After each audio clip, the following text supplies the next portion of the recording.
dengan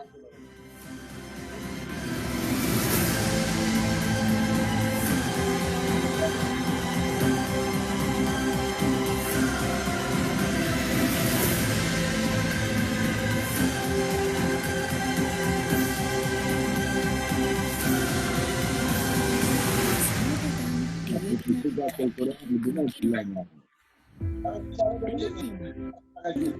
Kaum Muda bersama narasumber Dr.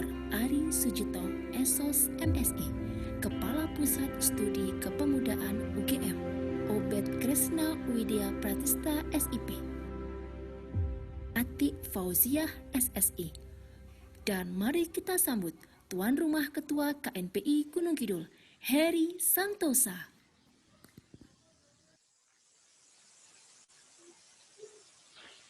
Assalamualaikum warahmatullahi wabarakatuh. Salam pemuda. Pemuda selalu hadir dalam sebuah catatan sejarah bangsa ini.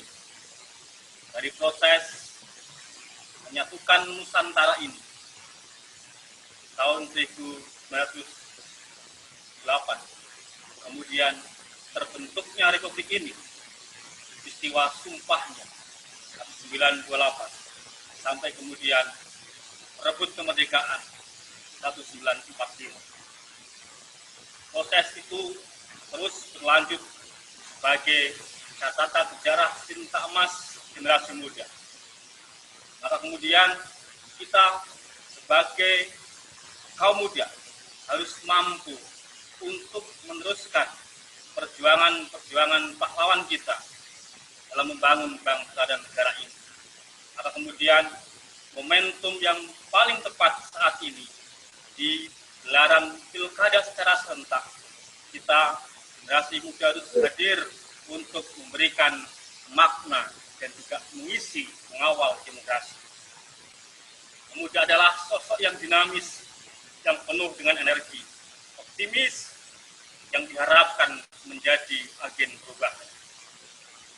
Momentum ini kami di PDKNPI Kabupaten Gunung Kidul mengajak partisipasi seluruh simpul-simpul pemudaan di Kabupaten Gunung Kidul dan elemen masyarakat untuk mengawal pelaksanaan pilkada di Kabupaten Gunung Kidul. Mari kita memberikan sebuah makna dalam kontestasi demokrasi ini dengan bersama-sama mengawal pelaksanaan pilkada.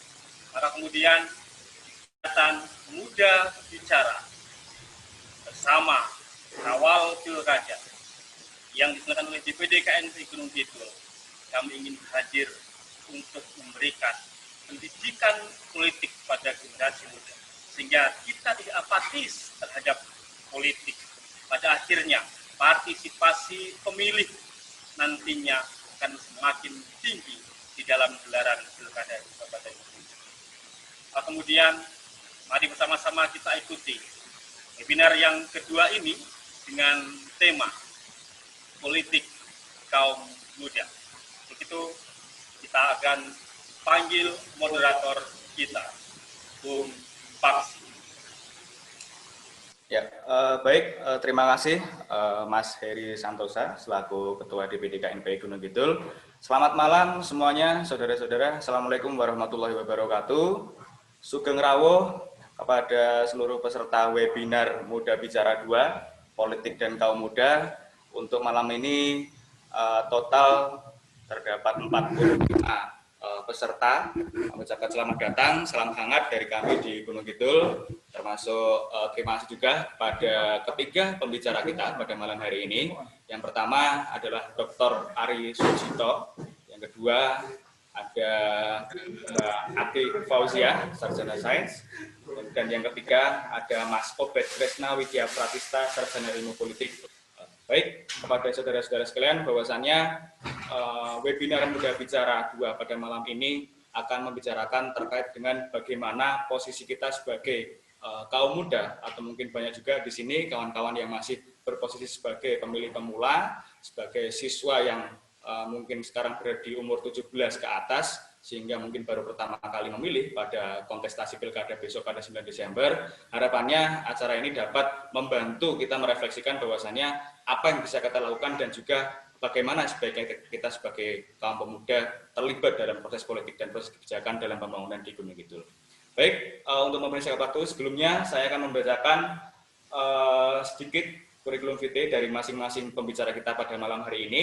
Yang pertama, submateri aktivisme kaum muda, pelajar, dan humanisme akan disampaikan oleh Saudara Obed Kresna Widya Pratista, sarjana ilmu politik. Beliau merupakan ex-presiden mahasiswa BEM-KM UGM 2018 dan pemuda Panggang Gunung Kidul. Materi kedua yaitu karya kaum muda untuk daerah yang akan disampaikan oleh Saudari Atik Fauzia, sarjana sains. Beliau merupakan juara 2 di Mas Diajeng Gunung Kidul pada tahun 2015 dan juga terbaik 1 Duta Bahasa Nasional pada tahun 2017. Dan pembicara terakhir kita dengan materi pemilu dan kebijakan pro kaum muda akan disampaikan oleh Dr. Ari Sucito, sarjana sosial magister sains. Beliau merupakan Kepala Departemen Sosiologi Fisipol UGM, peneliti Pusat Kajian Kepemudaan UGM. Baik, kepada pembicara pertama kita, mari kita sambut bersama-sama Mas Obed Kresna Widya Pratista dengan tema aktivisme kaum muda, pelajar, dan humanisme. Monggo kepada Mas Obed, waktu kami persilakan. Cek, oke. Terima kasih. Selamat malam sebelumnya. Assalamualaikum warahmatullahi wabarakatuh. Waalaikumsalam warahmatullahi wabarakatuh. Ini suaraku terdengar jelas. Apakah noise di belakang cukup terdengar? Atau suaraku sudah lumayan terdengar jelas? Ada sedikit noise, Mas Obed, tapi tidak apa-apa. Dan mohon sebelumnya saya akan membacakan tata tertib terlebih dahulu sambil mungkin Mas Obed menyesuaikan supaya tidak terlalu noise. Jadi pada webinar pada malam hari ini, jadi seluruh peserta sebelumnya dilarang berbicara ketika berlangsungnya webinar hingga akhir. Oleh karena itu, kami selaku panitia memohon izin untuk melakukan mute terhadap seluruh peserta. Yang kedua, apabila ada peserta yang ingin bertanya, maka silahkan menuliskan pertanyaan pada kolom percakapan dengan format nama, asal daerah, instansi, pertanyaan lalu ditujukan kepada siapa.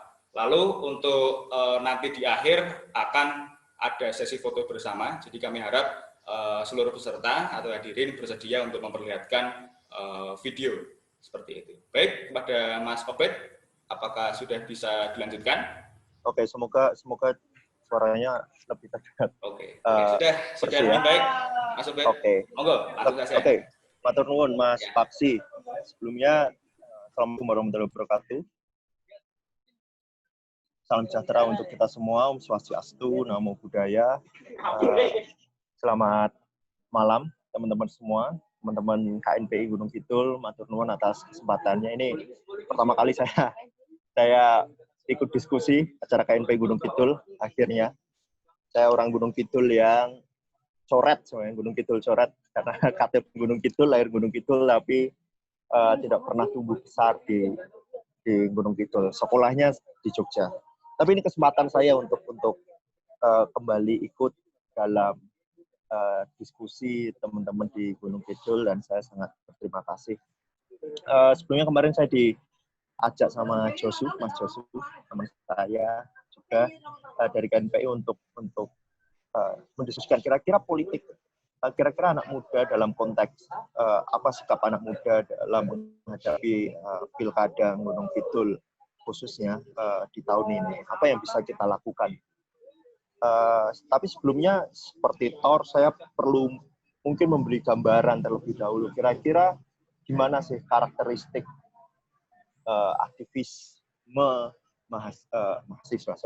aktivisme anak muda saat ini. Ini kira-kira gambaran yang saya peroleh selama kuliah maupun juga beraktivitas selama ini. Menurut saya saat ini kita perlu melihat bahwa ada tren dari anak muda untuk melakukan aktivisme yang sangat terdiferensiasi, kemudian sangat spesifik terhadap isu-isu tertentu atau sektor-sektor tertentu gitu. Dan bahkan bisa dibilang sektor yang dipilih oleh anak muda sekarang merupakan sektor yang mungkin bisa dibilang tidak terlalu atau tidak terlihat politis begitu. Makanya kemudian ada orang yang bilang apakah kemudian anak muda sekarang apolitis?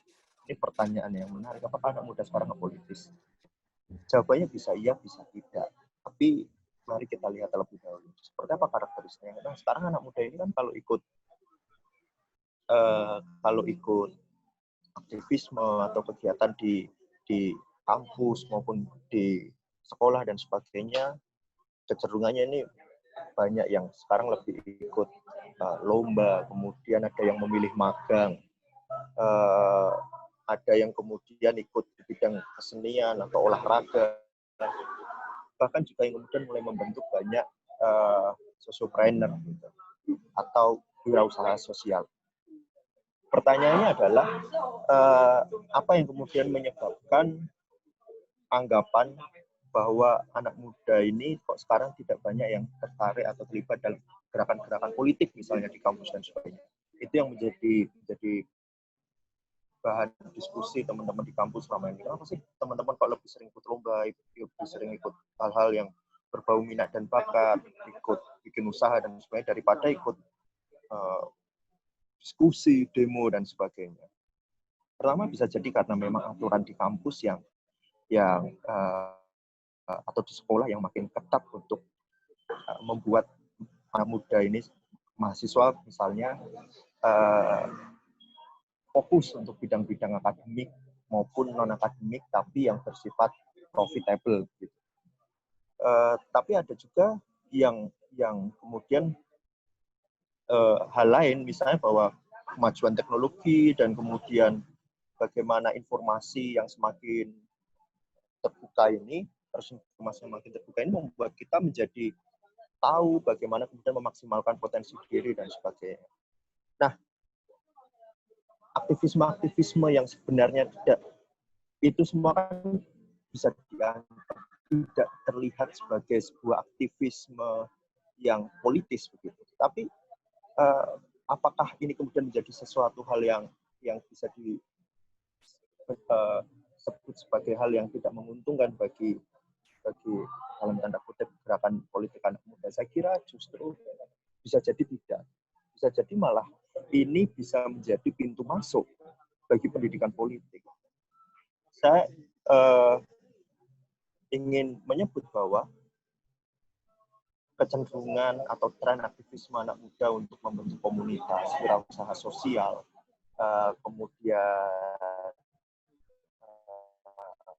kelompok-kelompok yang sesuai dengan minat dan bakat, itu semua justru pintu masuk bagi anak muda untuk kemudian lebih peka terhadap kondisi-kondisi politik yang pertama dilalui dengan kondisi politik di sekitar sektor atau isu yang sedang mereka bahas. Misalnya ketika kita membuat komunitas yang paling mudah, misal komunitas soal pecinta hewan dan sebagainya. Dari komunitas itu kita kemudian bisa menyadari bagaimana regulasi di sektor soal hewan, perlindungan hewan dan sebagainya, atau kemudian tanaman dan sebagainya.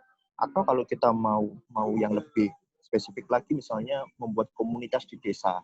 Nah, walaupun sifatnya kemudian bukan advokasi ala-ala aktivis mahasiswa kampus zaman dulu, selalu demo dan sebagainya, aktivitas komunitas di desa lebih pemberdayaan dan sebagainya. Nah, tapi itu juga kemudian bisa membuat orang yang terlibat, anak muda yang terlibat di situ, juga bisa memahami bagaimana konstelasi politik yang ada di level desa maupun di level-level atasnya, dan itu akan membuat kesadaran politik akan meningkat.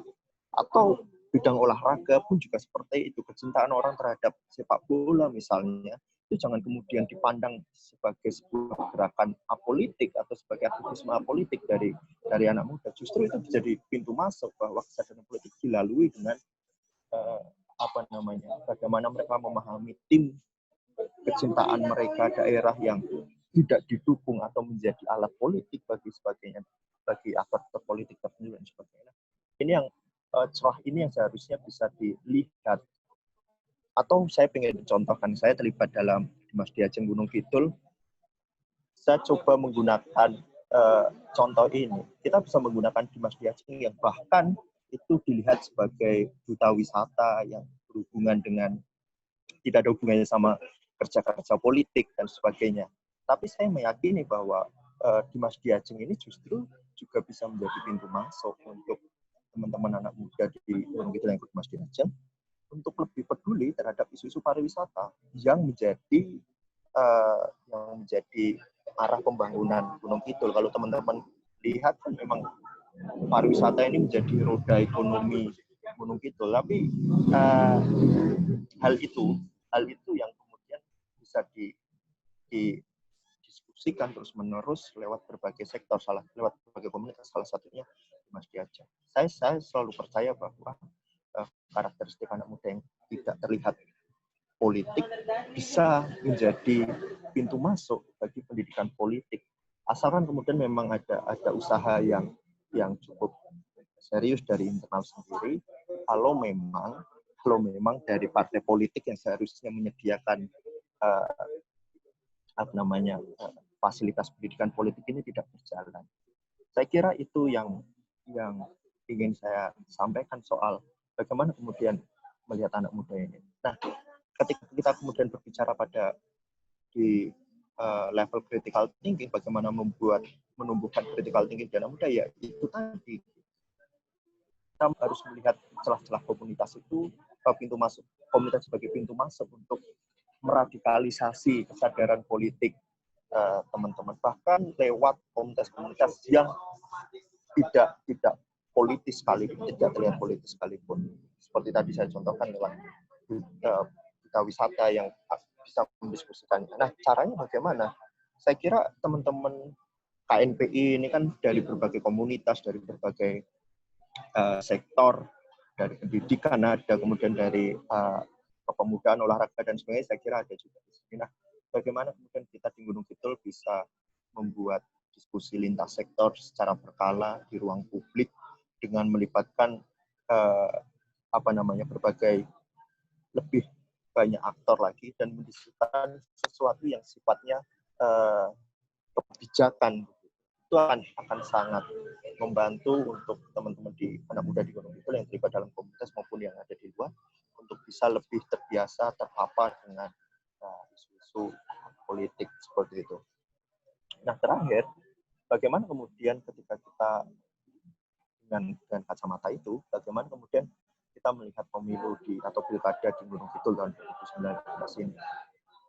Pertama, kalau saya justru melihatnya kita tidak perlu buru-buru untuk mereduksi demokrasi itu sebatas pada pemilu saja atau sebatas pada pilkada saja. Artinya, ketika anak muda diajak untuk melihat, untuk sadar terhadap hak politiknya, jangan buru-buru untuk kemudian memaksa mereka aktif dalam pilkada. Maksudnya, pilkada harus gimana. Justru kita bisa melihat sebaliknya bahwa demokrasi ini tidak sebatas pemilu saja. Pemilu itu hanya salah satu medium dalam berdemokrasi, tapi itu bukan sesuatu yang absolut, bukan sesuatu yang tunggal. Ada ketika kita kemudian melihat demokrasi, seharusnya kita lihat secara lebih luas, yaitu sebagai partisipasi dan kontrol masyarakat terhadap pemerintah untuk membuat daerah atau sebuah negara ini berjalan sesuai dengan tujuannya. Artinya, ketika kemudian anak muda diajak untuk melihat demokrasi dan diajak untuk peduli terhadap demokrasi di Gunung Kidul misalnya, kita harus melihat bahwa itu sebagai proses yang panjang, tidak hanya dalam 1 tahun atau beberapa bulan menjelang pilkada, tapi selama bertahun-tahun, selama 5 tahun, dan seterusnya. Pengawalan paslon itu penting, pengawalan terhadap calon-calon pilkada, calon-calon peserta pilkada itu penting, tapi yang lebih penting adalah bagaimana pengawalan kebijakan selama 5 tahun ke depan, atau selama proses pemerintahan berjalan ke depan. Ada banyak hal yang harus dikawal secara bersama-sama. Kita semua sadar bahwa teman-teman yang ada di sini mungkin punya background komunitas yang berbeda, punya background partai politik yang berbeda juga. Saya kira itu tidak masalah. Tapi yang paling penting adalah bahwa kita harus punya visi yang sama untuk mewujudkan Gunung Kidul yang lebih sejahtera, Gunung Kidul yang lebih adil, Gunung Kidul yang kemudian bisa menjadi wilayah yang berkembang, bukan berkembang dalam arti banyak pembangunan, tapi kemudian kesejahteraan warga lokal itu tidak terpenuhi. Tapi bagaimana kemudian banyak warga yang masih berada di bawah garis kemiskinan itu bisa terangkat, akses terhadap pendidikan itu makin tinggi, akses terhadap ekonomi juga makin baik. Itu yang seharusnya kita dorong ke depan secara bersama-sama, dan saya kira itulah isu-isu kemanusiaan yang seharusnya didorong bersama-sama. Tidak ada apa di belakang kita bisa sebutlah satu-satu isu-isu politik di Gunung Kidul yang harus kita dorong bersama-sama, mulai dari kebutuhan air bersih, kekeringan yang setiap tahun terus berlanjut tapi tidak pernah ada plan biru, tidak pernah ada grand design yang jelas bagaimana mengentaskan kekeringan. Kita bisa sebut bahwa ada banyak bantuan air bersih setiap hari dari para donatur dari luar Jogja, dari keluarga atau IKG misalnya, atau membaca koran KR misalnya. Tapi kan itu bukan sesuatu yang sustainable. Itu kita tidak bisa mengharapkan bantuan setiap tahun selalu hadir. Butuh grand design yang jelas, political will dari pemerintah daerah untuk menyelesaikan kekeringan di Gunung Kidul. Ini sesuatu yang seharusnya menjadi isu bersama anak muda di Gunung Kidul, bukan hanya untuk tahun ini, tapi untuk 5 tahun ke depan, untuk 6 tahun ke depan, agar kekeringan ini tidak menjadi masalah satu, tapi yang paling baik juga tidak menjadi. Ya, baik Mas Obed, jadi terima kasih atas pemaparannya. Jadi mungkin ada kendala teknis ya dari Mas Obed. Di secara umum yang disampaikan Mas Obed, jadi terkait memang fakta-fakta yang terjadi di dalam anak muda di Gunung Kidul. Jadi memang di kalangan mahasiswa juga itu lebih banyak yang bergerak di bidang-bidang apolitis yang itu dapat menghasilkan keuntungan secara pribadi maupun materi. Jadi memang perlu memang kepedulian kita. Ya, Mas Obed, mohon maaf tadi ada kendala teknis. Sorry, ya. Oh, saya tadi sampai mana ya terakhir ya? Oh, tiba-tiba terputus itu aja. Ya, tadi tentang ini bantuan-bantuan air dan sebagainya itu. Ya, 1 menit ya, Mas Obed ya. Ya. Saya misalnya tadi di bidang air, misalnya kekeringan dan sebagainya, itu kemudian tidak menjadi masalah dan tidak menjadi bahan politik bagi aktor-aktor politik tertentu. Yang kedua, kita punya kasus bunuh diri yang terus meningkat setiap tahun. Saya kira itu menjadi PR besar gitu untuk anak muda. Apakah ini akan terus berlanjut? Di awal tahun kita sudah menyentuh angka 24 misalnya. Belum kemudian terhitung di masa COVID yang tentu saja menambah banyak problem. Kemudian saya juga misalnya soal pembangunan pariwisata juga, yang ini harus kita dorong bersama. Kenapa? Agar kemudian Gunung Kidul yang kaya akan alamnya, kekayaan alamnya, keindahan alamnya tidak dieksploitasi oleh orang-orang yang oleh sekelompok orang tertentu, dan kekayaan atau kesejahteraan yang dihasilkan dari atau uang yang dihasilkan dari pariwisata itu tidak tidak tersebar dengan baik. Bagaimana kita anak muda di Gunung Kidul, saya ingin mendorong untuk terus mereplikasi bentuk-bentuk usaha-usaha untuk mewujudkan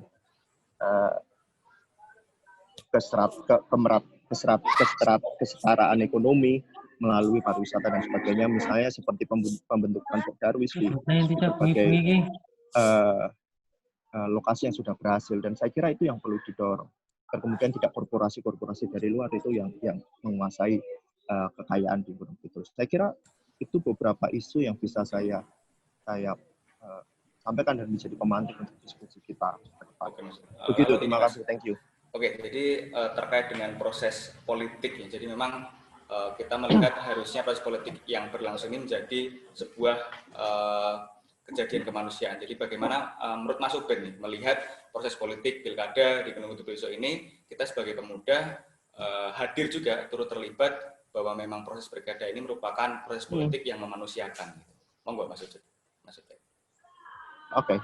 Iya, saya sepakat dengan itu bahwa kemudian kita jangan melihat pilkada ini sebagai sebuah kompetisi menang mati atau kalah hidup dan mati begitu. Ini sebuah proses yang wajar.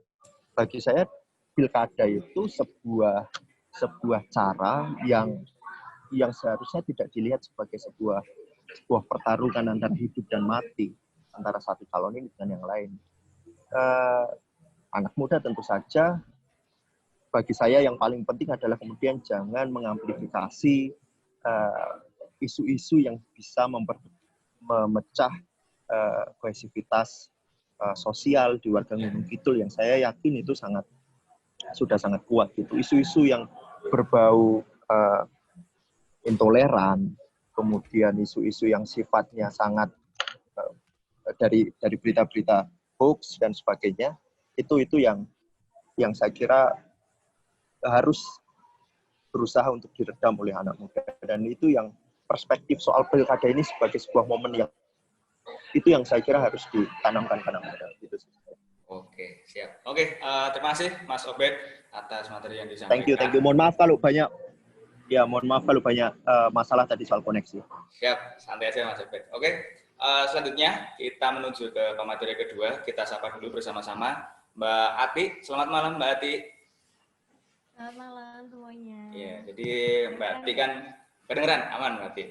Oke, jadi kita ketahui bersama Bapak Ibu dan saudara-saudara sekalian bahwasanya Mbak Ati kan memang bergerak banyak di bidang seni, bahkan aktif juga sebagai MC, moderator di beberapa talk show dan acara-acara yang sebanyak itu dan sekreatif itu. Jadi mungkin di sini Mbak Ati bisa menceritakan kepada kita semuanya sebenarnya gimana sih cara menggali potensi diri kita sebagai kaum muda dan bagaimana kontribusi kita sebagai kaum muda untuk Kabupaten Gunung Kidul. Gitu. Monggo Mbak Ati. Oke, terima kasih Mas Paksi, dan pertama-tama tentunya saya mengucapkan terima kasih juga untuk KNPI Gunung Kidul atas suatu kehormatan untuk saya bisa bergabung dalam diskusi ini. Sebelumnya saya sempat kaget juga kemarin pas diminta untuk menjadi pembicara, karena ini adalah politik kan Mas, jadi tema besarnya adalah politik dan saya berasal dari background non politis. Jadi pertama kali saya mendapatkan undangan untuk menjadi pembicara tuh sempat kaget. Aduh, ini gimana nih, bisa apa enggak? Nah, tapi makasih juga untuk Mas Obed ya, tadi sudah memberikan insight yang sangat meaningful untuk kita semua terkait dengan politis dan apolitis. Selama ini saya merasa bahwa saya adalah orang yang apolitis, karena selain dari background yang non-politis, saya juga tidak banyak terlibat dalam aktivitas-aktivitas yang berbau politis, seperti menjadi aktivis, advokasi, dan lain sebagainya. Tapi Mas Obed tadi menyampaikan bahwa ternyata untuk menjadi seorang yang melek politik itu tidak harus atau tidak semata-mata harus terjun di dunia politik dengan advokasi dan lain sebagainya, aktivis-aktivis mahasiswa, demo dan lain-lain. Ternyata bisa juga dengan melibatkan diri dalam komunitas-komunitas, dalam socialpreneur, kesenian dan lain sebagainya. Nah, kebetulan background saya juga sesuai tadi yang disebutkan Mas Obed, saya tidak berasal dari politik-politikan, kemudian juga tidak, kebetulan di kuliah nggak ikut BEM, sempat ikut, tapi kemudian tidak terlalu aktif di BEM, dan justru saya malah aktif di bidang non-politik. Salah satunya saya juga sama dengan Mas Obed di dalam satu ikatan atau paguyuban di Dimas Diajeng atau Duta Wisata Kabupaten Gunung Kidul. Oke teman-teman dan juga seluruh audiens yang berbahagia pada malam hari ini, untuk menggali potensi pemuda ya Mas Paksi ya, menurut saya berkaca dari pengalaman saya, pertama yang harus dipahami dari masing-masing diri kita adalah kita harus tahu siapa diri kita, get to know ourselves.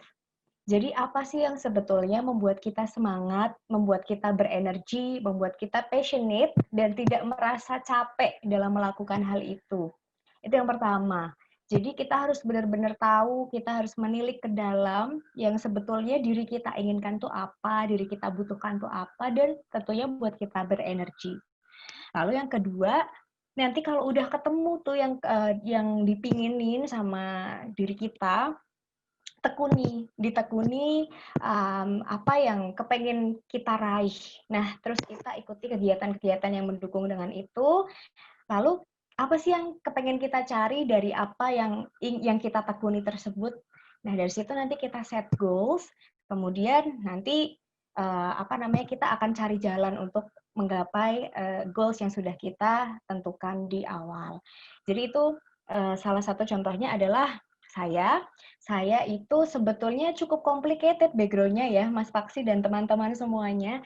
Saya itu adalah lulusan geografi. Geografi itu sarjana sains ya di UGM. Kemudian saya aktifnya di Duta Wisata atau di Mas Diajeng. Kemudian saya bekerjanya sebagai seorang presenter di salah satu televisi swasta di Jogja. Saya juga sebagai MC. Kemudian saya sekarang sebagai pegawai bank. Itu sebetulnya sangat-sangat apa ya istilahnya complicated dalam antara background keilmuan dengan pekerjaan yang saya tekuni. Nah, tapi itulah yang kemudian menjadi apa ya istilahnya menjadi salah satu hal yang ingin saya share adalah kita harus tahu apa yang sebetulnya kita inginkan. We are more than just our background. Jadi kita itu lebih dari latar belakang kita. Latar belakang ilmu apapun, kalau misal kita punya satu hal yang ingin kita tekuni, it's okay, nggak apa-apa, go on aja. Misalnya saya kebetulan, walaupun saya anak geografi, seorang sarjana sains, tapi saya passionate di bidang public speaking, di bidang entertain seperti itu. Nah, kemudian saat itu saya mencari tahu nih apa yang betul-betul saya inginkan. Oh, ternyata saya semangat nih ketika saya ngomong di depan orang, ketika saya apa ya istilahnya dandan cantik kayak gitu, melakukan istilahnya kayak service excellent, kemudian ketemu dengan banyak orang, gitu seneng. Nah, akhirnya saya mengikuti kegiatan-kegiatan yang relate, yang berhubungan dengan kecintaan saya tersebut.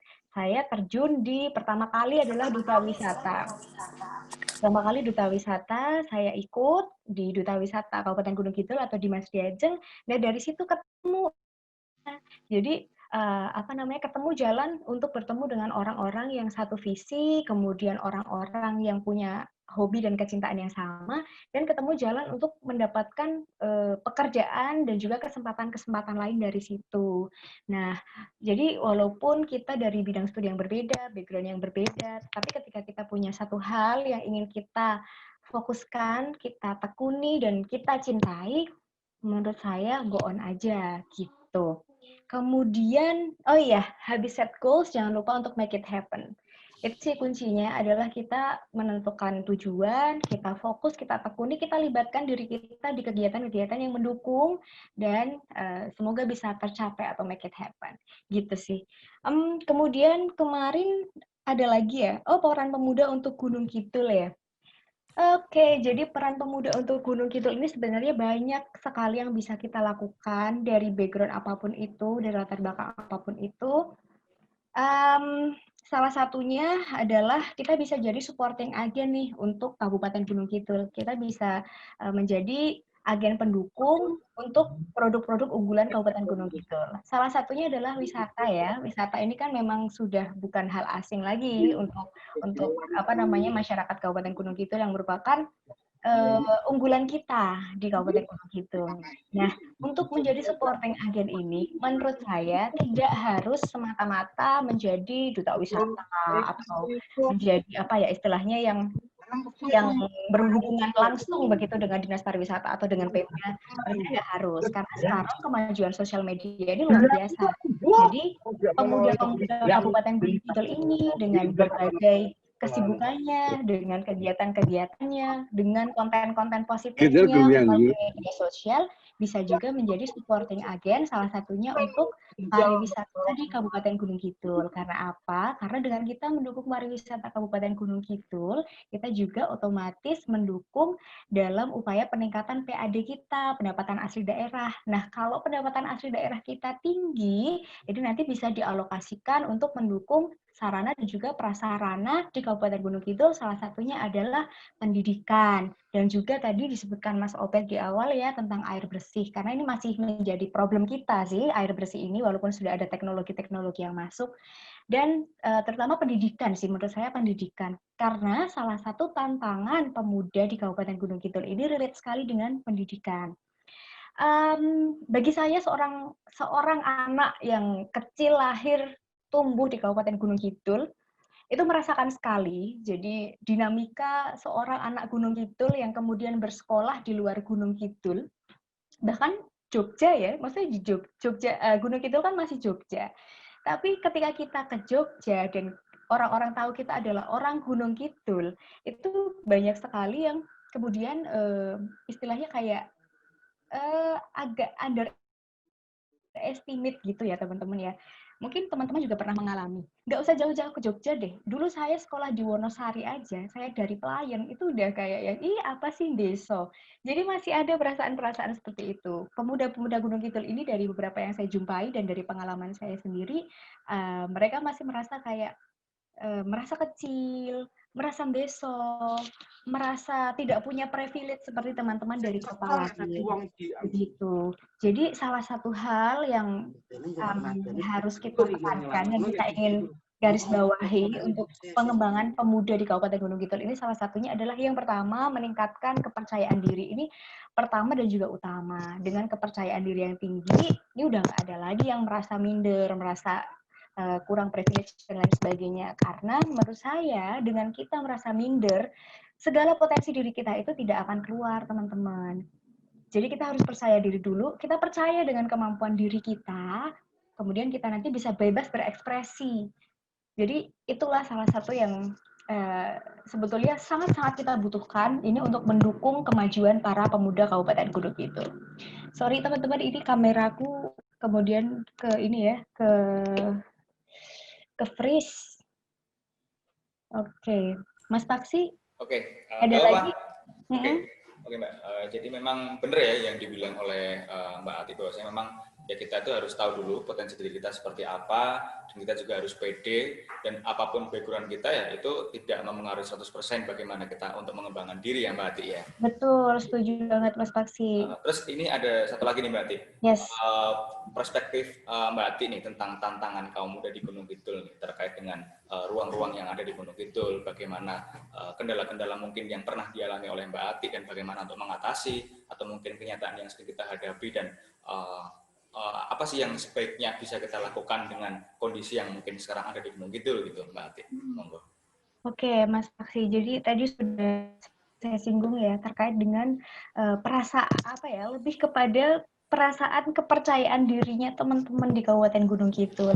Jadi masih banyak loh Mas Paksi yang ternyata ketika saya terlibat dalam komunitas-komunitas, anggaplah Karang Taruna tingkat desa, tingkat dusun seperti itu, masih banyak yang merasa bahwa mereka underprivileged. Mereka aku iso ngopo to kira-kira kayak gitu. Jadi mereka sudah seperti mengecilkan diri mereka sendiri karena kurangnya rasa percaya diri, dan barangkali itu juga pengaruh dari lingkungan.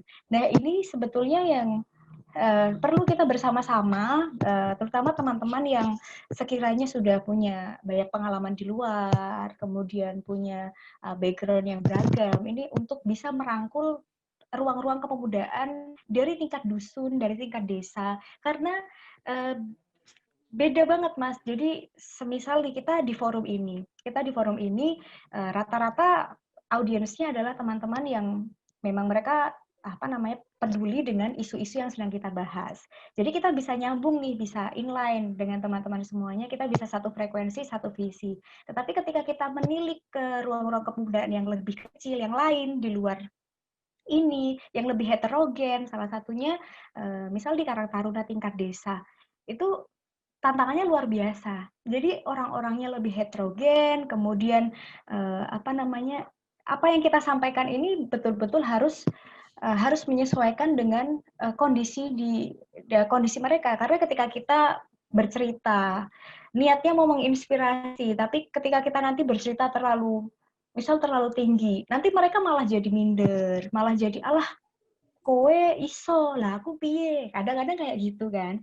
Nah itu sih yang perlu kita kita bersama untuk bisa lebih peduli ke ruang-ruang kepemudaan yang di luar circle kita istilahnya. Jadi di luar circle kita. Mungkin kalau di dalam circle kita, oke, kita ketemu dengan teman-teman satu frekuensi, mungkin satu background pendidikan. Jadi semuanya nyambung, enak, ngobrol tuh asik. Wah, teman-teman Gunung Kidul kelihatannya pinter-pinter ya gitu.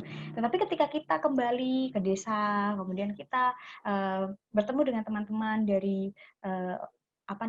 dari masyarakat yang lain yang lebih heterogen gitu, terkadang kita oh iya ya ternyata mereka juga belum tentu satu frekuensi dengan kita, sehingga ketika kita ngajak ngobrol, ketika kita bekerja sama dan lain sebagainya, itu kita juga harus menyesuaikan dengan kondisi. Gitu sih Mas Paksi. Iya, berarti kuncinya kita harus percaya diri, saling memberdayakan dan menginspirasi ya, Mbak Ati. Bener banget, 3 poin penting itu Mas. Iya, jadi memang kendala utama kita ya sebagai anak-anak Gunung Kidul mungkin jadi tadi sudah ada sedikit flashback dari Mbak Atik yang kemarin pernah berkuliah juga di Jogja, dan kebetulan juga saya pernah kuliah di Jogja juga.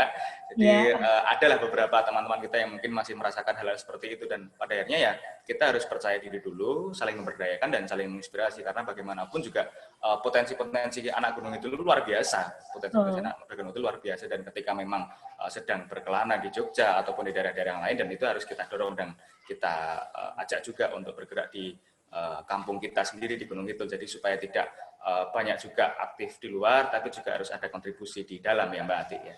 Yes, betul banget Mas Paksi. Terima kasih meringkas dengan sangat-sangat jelas. Oke, terima kasih Mbak Ati. Oke, selanjutnya kita menuju ke pembicara ketiga kita, Mas Ari Sujito, jadi Dr. Ari Sujito, Sarjana Sosial Magister Sains. Selamat malam, Mas Ari. Sugeng Dalu. Malam, Mas Paksi, Sugeng Dalu, dulur-dulur semua. Iya, Sugeng Dalu. Matur nuwun, Mas Ari sudah bergabung tadi sejak jam 7 malam, jadi luar biasa, Mas Ari.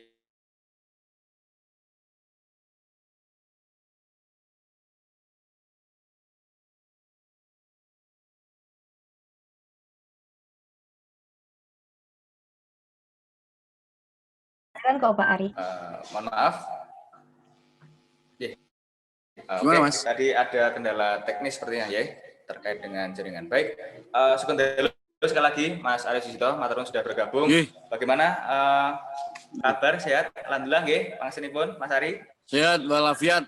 Ya, sehat. Jadi, Mas Ari atau Bapak Dr. Ari Sujito akan membahas tentang pemilu dan kebijakan pro kaum muda. Jadi untuk mengawali ya Mas Ari, sebenarnya refleksi, kontribusi, dan aktivisme kaum muda dalam sejarah dinamika kebangsaan itu seperti apa, Mas Ari? Jadi yang patut kita ketahui juga bahwasanya itu menjadi penting untuk kita ketahui sebagai anak muda dan terutama anak muda Gunung Kidul seperti itu. Monggo, Mas Ari. Terima kasih, Mas Paksi. Saudara yang saya hormati, saya cintai, saya muliakan anak-anak muda, kaum muda. Tadi sebetulnya saya pengen dengarkan lagu Indonesia Raya, kok nggak ada KNPI ngadakan acara, nggak ada Indonesia Raya. Biasanya saya itu forum-forum di apapun ada Indonesia Raya. Tapi ya nggak apa-apa. Tapi ini penting juga untuk melihat Gunung Kidul itu dalam melihat kacamata kita itu dari lokal untuk melihat Indonesia. Dan juga Indonesia di dalam melihat lokalitas. Nah, terima kasih. Ini forum yang menarik karena anak muda membincangkan tema berkenaan dengan kira-kira ini anak muda bisa berperan seperti apa, dan saya rasa kalau kita belajar tentang sejarah, identifikasi tentang pemuda itu adalah ide-ide progresif. Ide-ide progresif itu ide-ide yang berkenaan dengan kemajuan. Jadi salah satu penanda anak muda itu adalah ide-ide progresif, idealisme, terus kreativitas gitu.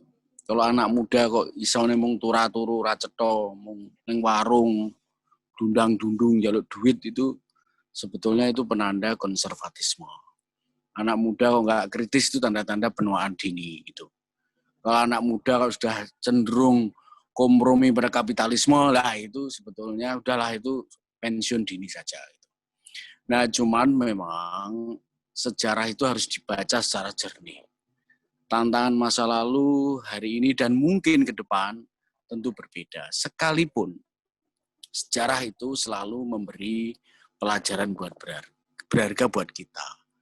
Mengapa Soekarno di usia 27 dia bisa memimpin sebuah partai?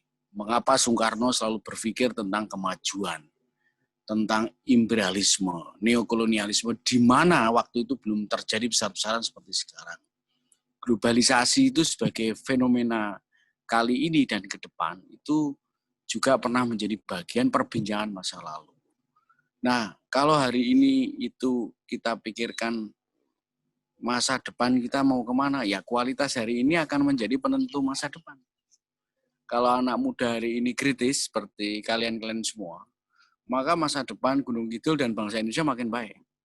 Tapi sebaliknya kalau hari ini anak muda mau isine mung tadi dundang-dundung racetho gitu ya, dan mung konservatisme membayangi dirinya mung sekedar urusannya sekolah, itu urusannya so ilmiah gitu, itu pasti jauh dari rakyat. Dan ini memang godaan terbesar.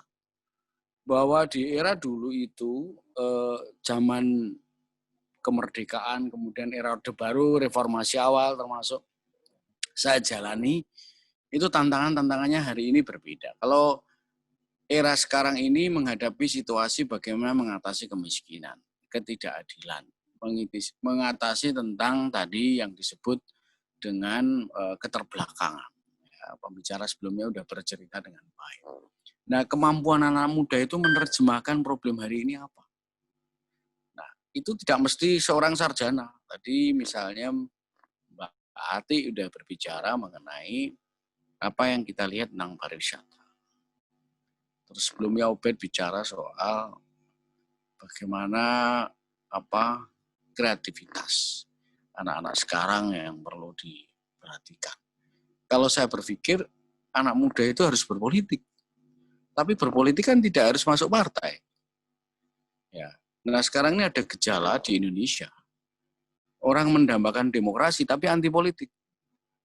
Bahkan orang yang kuliah atau ilmuwan politik pun kadang-kadang tidak sadar anti politik.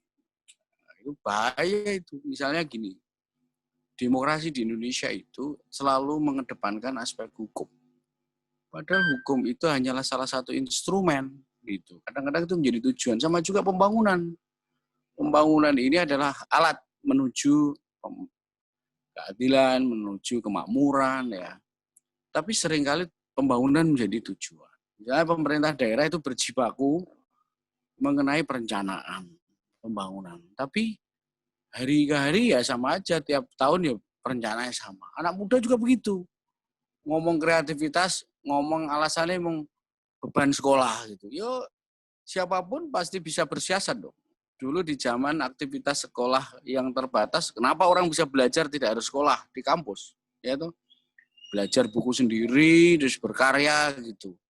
Kemudian ketika fasilitas ada, tekanan politik di zaman Orde Baru, ada seberapa kelompok kecil mahasiswa atau anak-anak desa juga berkreatif, menjebol tentang otoritarianisme Orde Baru.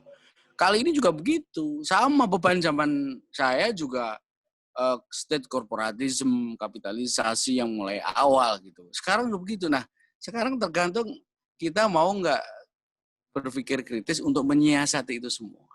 Nah, oleh karena itu saya usul berpikir politik itu artinya berpikir tentang bagaimana menggunakan pengetahuan itu di dalam bernegosiasi untuk mewujudkan perubahan sesuai dengan yang kita pegang, prinsip kita.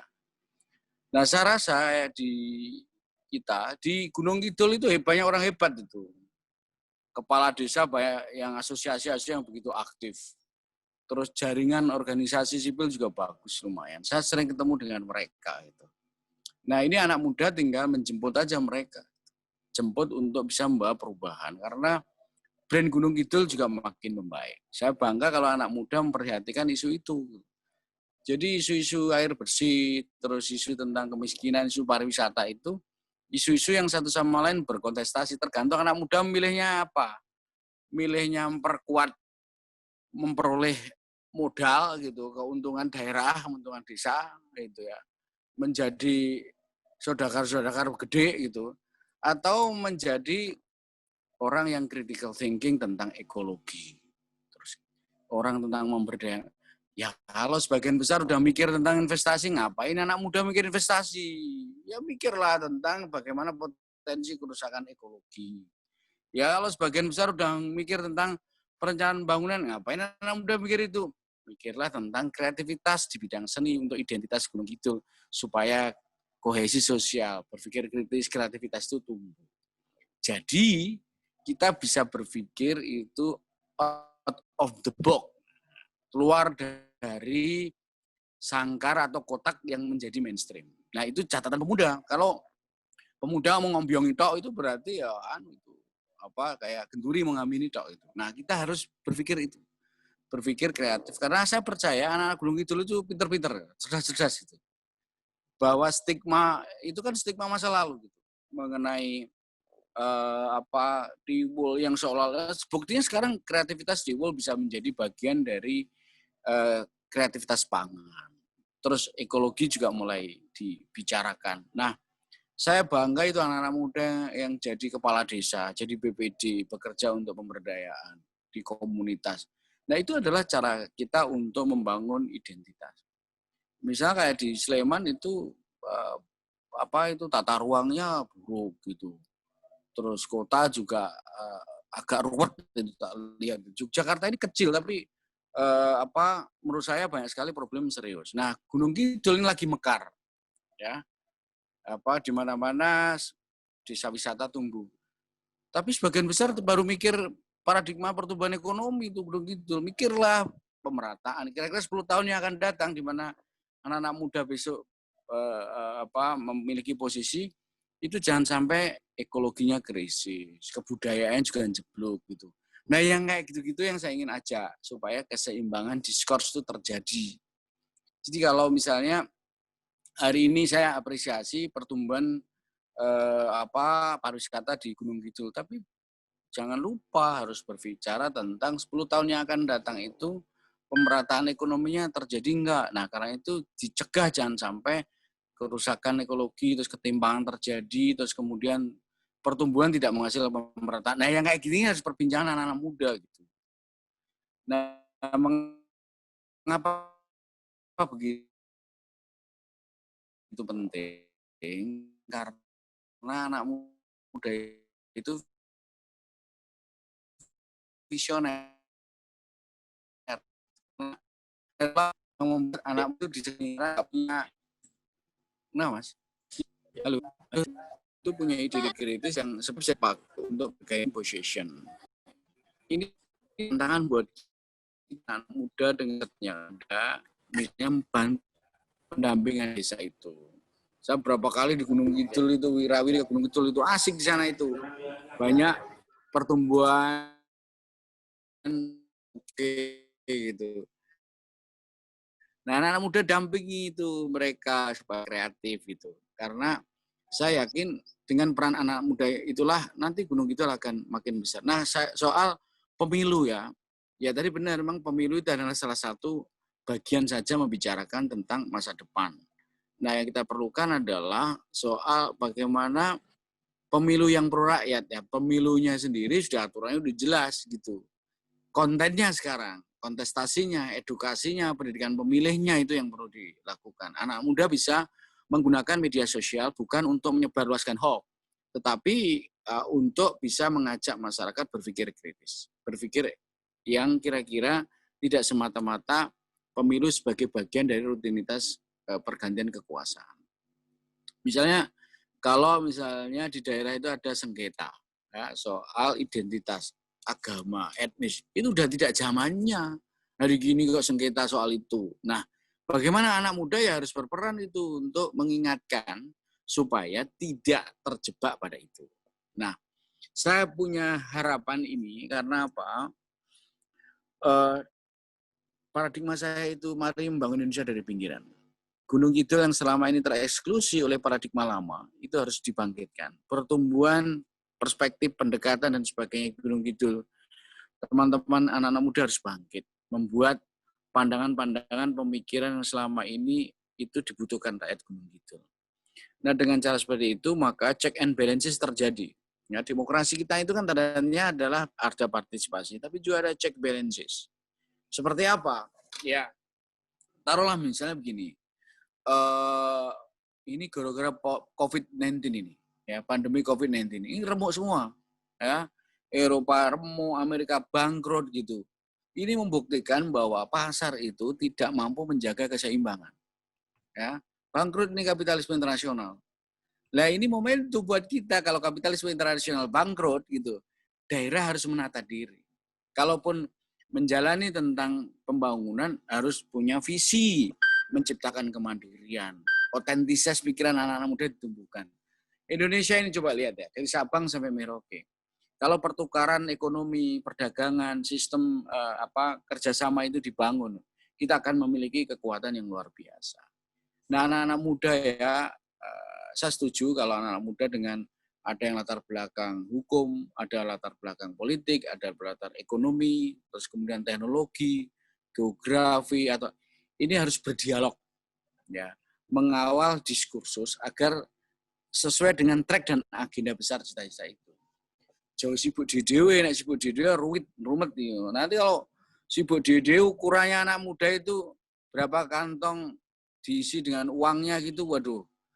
Ya duit perlu, tetapi anak muda identitasnya bukan pada uang, tapi adalah kecerdasan kreativitas. Nanti uang itu anggaplah sebagai impact. Saya tidak bicara soal kenaifan karena ini bicara soal anak muda itu menjadi harapan besar karena positioning, idealisme, dan moralitas dia itu selalu diharapkan. Dan misalnya KNPI yang memfasilitasi teman-teman, jadikanlah ini sebagai kekuatan untuk menghimpun pengetahuan-pengetahuan, diskursus, kerjasama lintas kelompok yang nanti mengawal. Misal contoh, ojo nganti Gunung Kidul itu dirusak oleh mereka-mereka yang misalnya hanya berbekal uang, investor yang tidak peduli ekonomi, tidak peduli pada lingkungan budaya dan sebagainya. Sebaliknya fasilitasi mereka berpengetahuan untuk mengajak rakyat terrekognisi, diakui. Nah, dengan cara seperti itu nanti sumbangnya terasa. Nah, ini memang nggak bisa pesimis, Mas. Anak muda itu harus optimis. Makanya tadi saya sedang saja. Ukuran anak muda itu progresif. Yang kedua harus punya idealisme. Bahwa prakteknya itu diwujudkan dalam bentuk seni, dalam bentuk kreativitas ekonomi, dalam bentuk gerakan ekologi, dalam bidang politik, literasi media. Yang penting di antara spektrum itu ada value. Nah, pembedanya itu. Value itu komitmen yang di dalamnya nih, yang itu bisa dicandra. Oh, ini anak muda nggak punya kepentingan untuk memperkuat posisinya. Tapi sebaliknya untuk tujuan pemberdayaan, pencerahan, dan sebagainya. Apresiasi saya pada teman-teman KNPI, semoga ini menjadi bagian kita untuk membuat terobosan. Dan jangan gampang mengeluh melihat realitas, gitu. Itu catatan saya. Karena era pandemi ini kabeh mengeluh lah, nek wong kabeh ngeluh itu cah anak muda yang mengeluh piye, itu berarti wis harus masuk pada pensiunan itu nanti. Tapi sebaliknya anak muda harus pokoknya di tengah krisis dia harus buat gebrakan dengan caranya itu. Misalnya tadi soal air, dari dulu air Gunung Kidul itu udah menjadi masalah serius. Ternyata ada banyak inisiatif. Saya pernah dengar itu banyak inisiatif dari mahasiswa pecinta alam. Terus ribut soal pariwisata. Ada yang optimis, ada pesimis. Harus ada ruang dialog. Ingat ya, kontestasi pengetahuan, ideologi, praktis itu pasti terjadi. Apalagi di era demokrasi. Manfaatkan media sosial itu untuk pencerahan dengan berbagai bidang apapun. Dan dengan cara seperti itu yang kita butuhkan apa? Semoga KNPI bisa menjadi dirijen yang bisa memainkan orkestra idealisme anak-anak muda itu untuk cita-cita Gunung Kidul. Membaca Gunung Kidul itu berarti juga membaca Indonesia. Karena itu saya tadi katakan, membacalah Indonesia itu dari Gunung Kidul, perspektif lokal dalam melihat Indonesia, dan menghargai lokalitas dalam kacamata nasional. Ini namanya dialog. Maka saya berulang kali kerja dan isu desa ya, saya itu udah lama soal desa. Gunung Kidul itu dahsyat soal desa. Tolong anak-anak muda perhatikan desa di sana. Mulai tumbuh bangkit, temani mereka untuk bisa memastikan BUMDes-nya beres, bank sampah oke, gerakan literasi media, sistem informasi daerah, penggunaan dana desa beres. Kayak gitu-gitu menjadi cerita. Nah, kita tidak sedang membuat monumen-monumen cerita sifatnya pribadi. Tapi yang kita kembangkan adalah pemuda yang progresif dan mengembangkan kesadaran kolektif. Saya kira itu aja ya. Ini forum kalian, saya hanya melontarkan, saya nggak mau meromantisasi masa lalu, karena catatan saya, kualitas hari ini itu pasti menentukan Gunung Kidul. Depan. Kalau kita oke, kita punya optimisme. Matur suwun. Assalamualaikum warahmatullahi wabarakatuh. Waalaikumsalam warahmatullahi wabarakatuh. Baik, luar biasa yang disampaikan oleh Mas Aris Cito. Jadi memang ada banyak perspektif yang bisa kita lihat dan juga kita sebagai anak muda juga harus memegang bagaimana kita membangun kreativitas, idealisme, dan menggunakan proses politik ini sebagai modal kita untuk bernegosiasi dengan idealisme dan prinsip yang kita pegang, kurang lebih seperti itu. Baik, untuk saudara-saudara sekalian, kawan-kawan semuanya, apabila yang ingin bertanya, monggo kami persilahkan bisa menuliskan di kolom percakapan. Monggo, silahkan. Ya. Oke, sambil menunggu, kita kembali lagi ke Mas Ari Susito nih, Mas Ari ya. Ya, Mas, monggo Mas. Jadi, seperti ini Mas Ari, jadi kan proses politik ini kan memang sedang berjalan, tapi konteksnya pilkada. Jadi ketika memang besok akhirnya ada calon yang terpilih menjadi bupati atau wakil bupati menjabat, sebenarnya agenda strategis apa yang perlu dilakukan oleh pemangku kebijakan di level daerah sehingga dapat mengakomodasi kebutuhan-kebutuhan dan kepentingan dari pengembangan SDM dari anak muda seperti itu. Salah satu kata kuncinya itu adalah justru para pemuda ambil inisiatif dulu.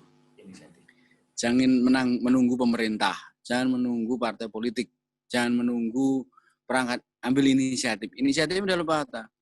Pengembangan SDM dengan berbagai variannya yang ada, dengan kreativitas yang ada. Setiap orang itu akan bisa menjadi subjek yang akan bisa melakukan perbaikan apapun. Orang yang suka menghimpun anak-anak untuk literasi di komunitas, kembangkan perpustakaan, pasti akan dampaknya ada. Orang yang suka tentang aktivitas kegiatan ekologi yang tadi saya sebut, mengelola bank sampah, bisa. Orang yang mengelola, anak-anak muda yang mengelola tentang pendidikan bagi perempuan, hak-hak reproduksi, dia juga ada. Gitu. Kemudian mereka yang memfasilitasi kelompok-kelompok yang tereksklusi seperti kaum disable, itu juga. Nah, kuncinya dari inisiatif yang ada itu, Mas, itu harus terhubung, Mas. Nah, zamannya saiki ini zaman sosmed, Mas. Zaman masyarakat berjejaring, manfaatkan itu. Nah, semakin anak muda memanfaatkan itu, maka nanti akan diperhitungkan, Mas, oleh policy maker itu.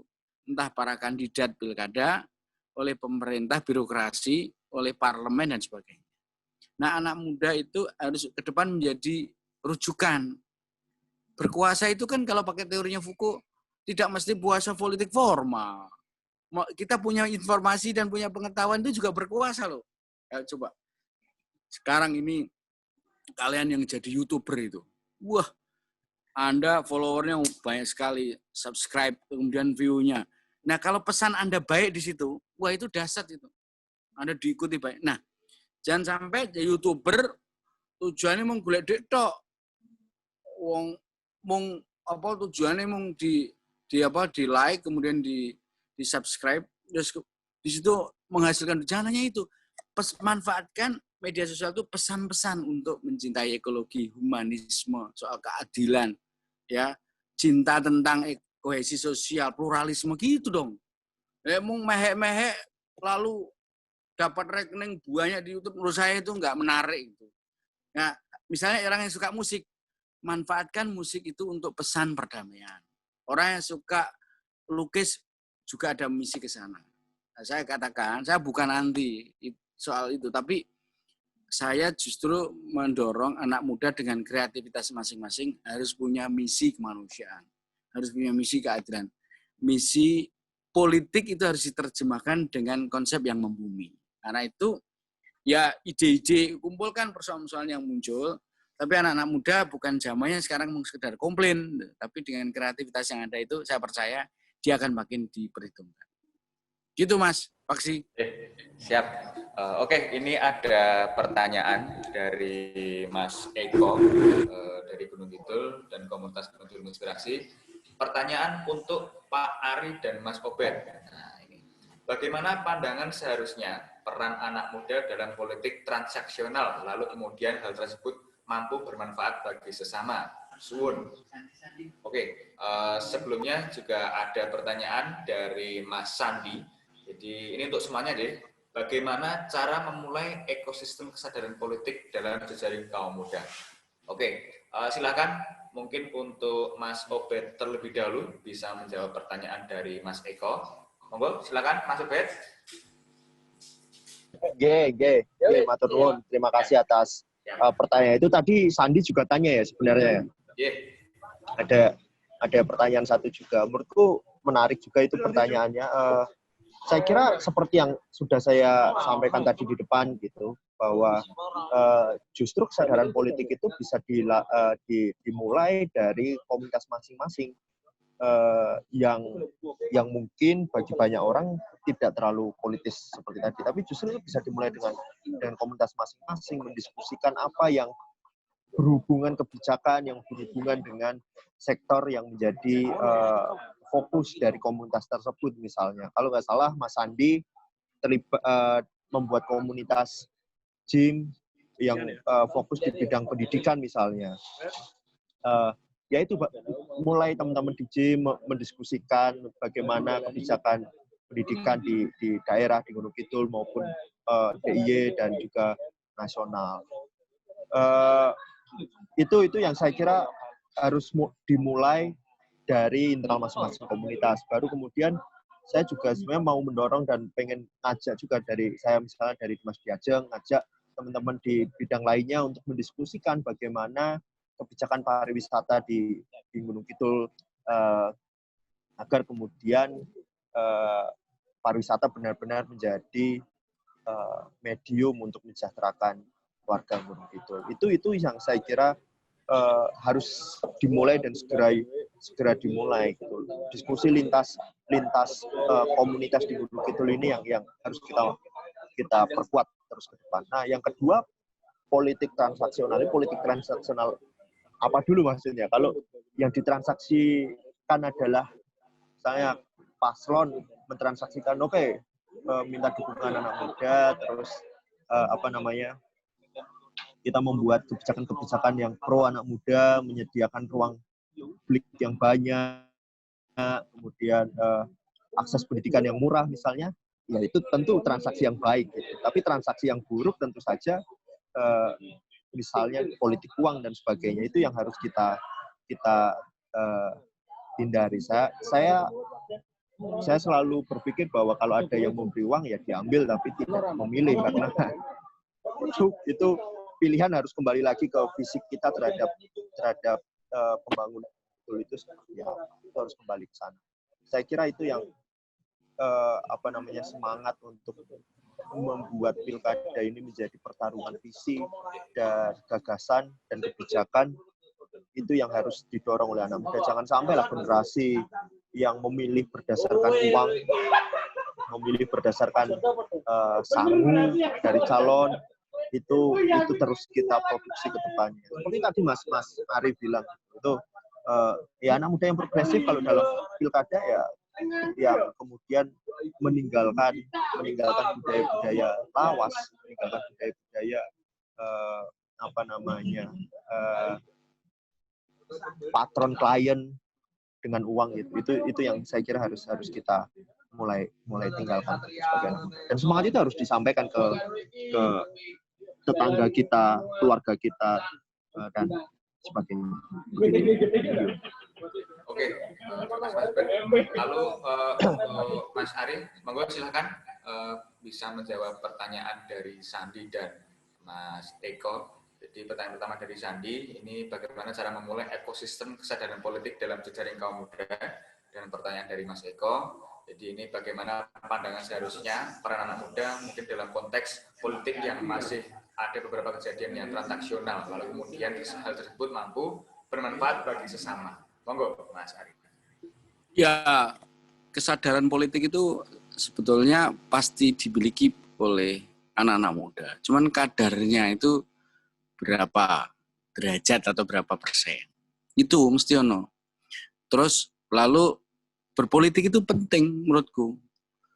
Bahwa berpolitik itu orang kudu kuliah yang visipol, nggak harus.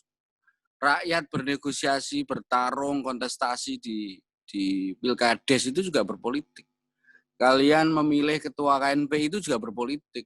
Kalian bertarung untuk di Karang Taruna itu. Nah, yang kita pikirkan adalah bagaimana makna dari kesadaran politik itu terletak pada kemampuan dia mengubah, mentransformasi dari kesadaran individual menjadi kesadaran kolektif. Nah, kita itu pinter menggawe dhewe percuma, gitu loh. Sekolah sarjana IP dhuwur menggelar lomba golek beasiswa percuma, itu. Anda jadi sarjana baru mengar golek gawean, ya itu paradigma lama, itu konservatif. Yang kita butuhkan adalah IP-nya nggak harus tinggi, tapi dia punya makna bahwa pengetahuan itu tidak dihentikan pada sekedar nilai. Itu catatan saya. Saya dosen itu saya selalu ajak, kamu itu kali cari nilai itu gampang sekarang, mau dosen berkepentingan untuk akreditasi. Tapi kan maknanya bukan itu. Maknanya terletak, ya balik, Anda pulang komunitasmu, apa yang Anda lakukan buat itu? Ini yang anak muda. Dan teorinya gini Mas Paksi ya. Jumlah pahlawan itu selalu dikit dibandingkan massa. Ayo coba. Jadi pemuda kreatif. Pemuda kreatif ada 30 orang, ada 30 orang pemuda di desa. Sing kreatif loro mesti itu yang akan nanti jadi agensi penggerak. Di mana-mana begitu. Aktivis mahasiswa di UGM itu jumlahnya mesti sedikit dibandingkan mahasiswa yang nggak aktif, yang cuek itu banyak sekali. Mesti gitu. Nah, sama juga di kampus apapun gitu. Nah, kesadaran yang individual menjadi kolektif itu medianya banyak, lewat tulisan, lewat berorganisasi. Jadi KNPI ini salah satunya contoh ya, atau Karang Taruna atau itu mengubah yang orang punya inisiatif sendiri berubah menjadi kolektif. Loh, jebule aku ya punya keresahan yang sama dengan dia. Itu ketemunya pasti di organisasi. Ya. Saya resah, dia resah, tapi kalau nggak pernah ketemu, jadi gerakan kolektif. Iki ono forum dhewe ya di situ. Mas. Nek yang nyisap misuh-misuh. Iki apa, Mas? Pak Ismati sudah dimut ya, Pak Ismati menjauh. Ya, bisa dilanjutkan, monggo Mas Ari. Jadi kalau kita mampu menghubungkan dan menggandengkan kesadaran individual satu dengan yang lain, itu menjadi. Jadi ada aktivis mahasiswa atau aktivis di desa yang selama ini peduli pada kelompok difabel. Satu, bekerja terus. Ada juga teman-teman yang seni gitu. Nanti membuat kolaborasi gerakan di Gunung Kidul.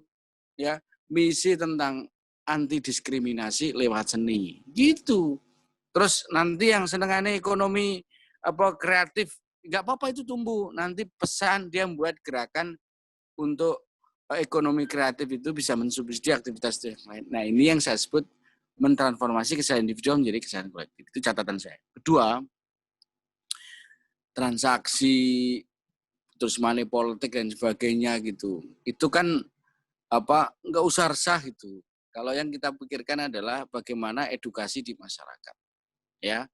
Dan kukira kalau orang membuat kontrak politik tujuannya baik nggak apa-apa. Ya, itu yang disebut dengan kontrak politik itu kalau nanti orang mau sekedar koyok jangan pilek, misalnya barkingku kayak semen, 10 sak nek jadi 10 sak nek ora dadi ra sido. Gitu-gitu yo ora cetha itu. Tugas mengeksekusi di dalam program pembangunan itu eksekutif, bukan legislatif. Ning yo kono padha-padha gaduke karena jadi rakyat itu mensiasati saja nih pada politisi. 5 tahun ra tau balik, makanya tiap 5 tahun ya segini wanine piro gitu. Itu sebenarnya kalau sebagai seorang sosiolog saya menjelaskan diskurs politik di grassroots itu adalah diskurs yang memang identik dengan realitas dan kemudian terrepresentasikan di dalam praktek election itu karena gagalnya menghubungkan antara representasi politik di atas itu di grassroots. Itu terjadi gap, Mas. Nek gap terjadi wajar orang transaksi. Nah, saiki transaksi ini isinya apa? Kalau transaksi ini emang jabatan emang paling yo ora eneng. Jabatan ini mesti elit gitu. Nah, oleh karena itu edukasi literasi rakyat lewat banyak cara itu harus ditempuh. Makanya beruntung lah anak-anak muda sekarang kan punya medsos. Nek neng Facebook iki yo ora mung curhat sifatnya pribadi, urusan putus karo pacare, terus wingi golek gawean angel, ya boleh tapi jangan terus-terusan kayak gitu. Kadang-kadang kita ini urusan pribadi terlalu disampaikan ke publik, ya urusan publik itu menjadi urusan pribadi gitu. Harusnya urusan publik itu dibuka ke atas gitu. Ada wilayah-wilayah di mana itu menjadi diskurs. Sama juga urusan identitas etnis, politik identitas agama itu urusan pribadi. Jangan kemudian ditarungkan di publik gitu. Nah, akibatnya apa? Urusan tentang pemanfaatan APBD, pemanfaatan dana desa, soal air, soal kemiskinan itu nggak pernah menjadi perbincangan. Yang jadi perbincangan adalah identitas pribadi. Nggak menarik itu. Maka itu, berkali saya katakan, Mas, mari kita bersihkan kumuhnya ruang publik. Lewat apa? Lewat literasi. Mari kita dorong pariwisata di Gunung Kidul yang lebih menyejahterakan, pro rakyat, ya, dan pro lingkungan. Misalnya gitu. Teruskan pariwisata itu. Identitas kebudayaan diangkat. Ojo mung sekedar meningkatkan PAD, meningkatkan yuk iso wingo ning lali terus baru kuwi bablas akibatnya jebule lho. Tuanan-anan Gunung Kidul dentek iki. Mau Gunung Kidul dhewe piye iki? Nah, gitu. Ini soal bicara pemerataan yang sejak awal harus diingatkan. Nah, itu yang kukira menyeimbangkan diskurs. Pokoknya itu, Mas.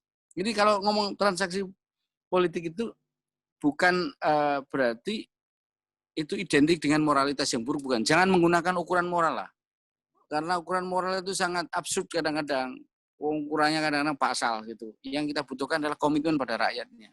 Nah, akuntabilitas itu terlihat nanti rakyat sendiri yang akan menilai. Gitu, Mas. Oke, terima kasih Mas Ari.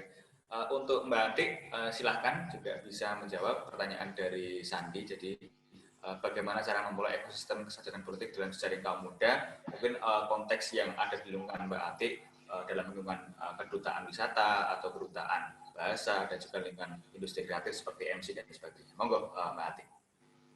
Oke, udah ya. Oke ya Mas Paksi ya, dan terima kasih Mas Sandi untuk pertanyaannya.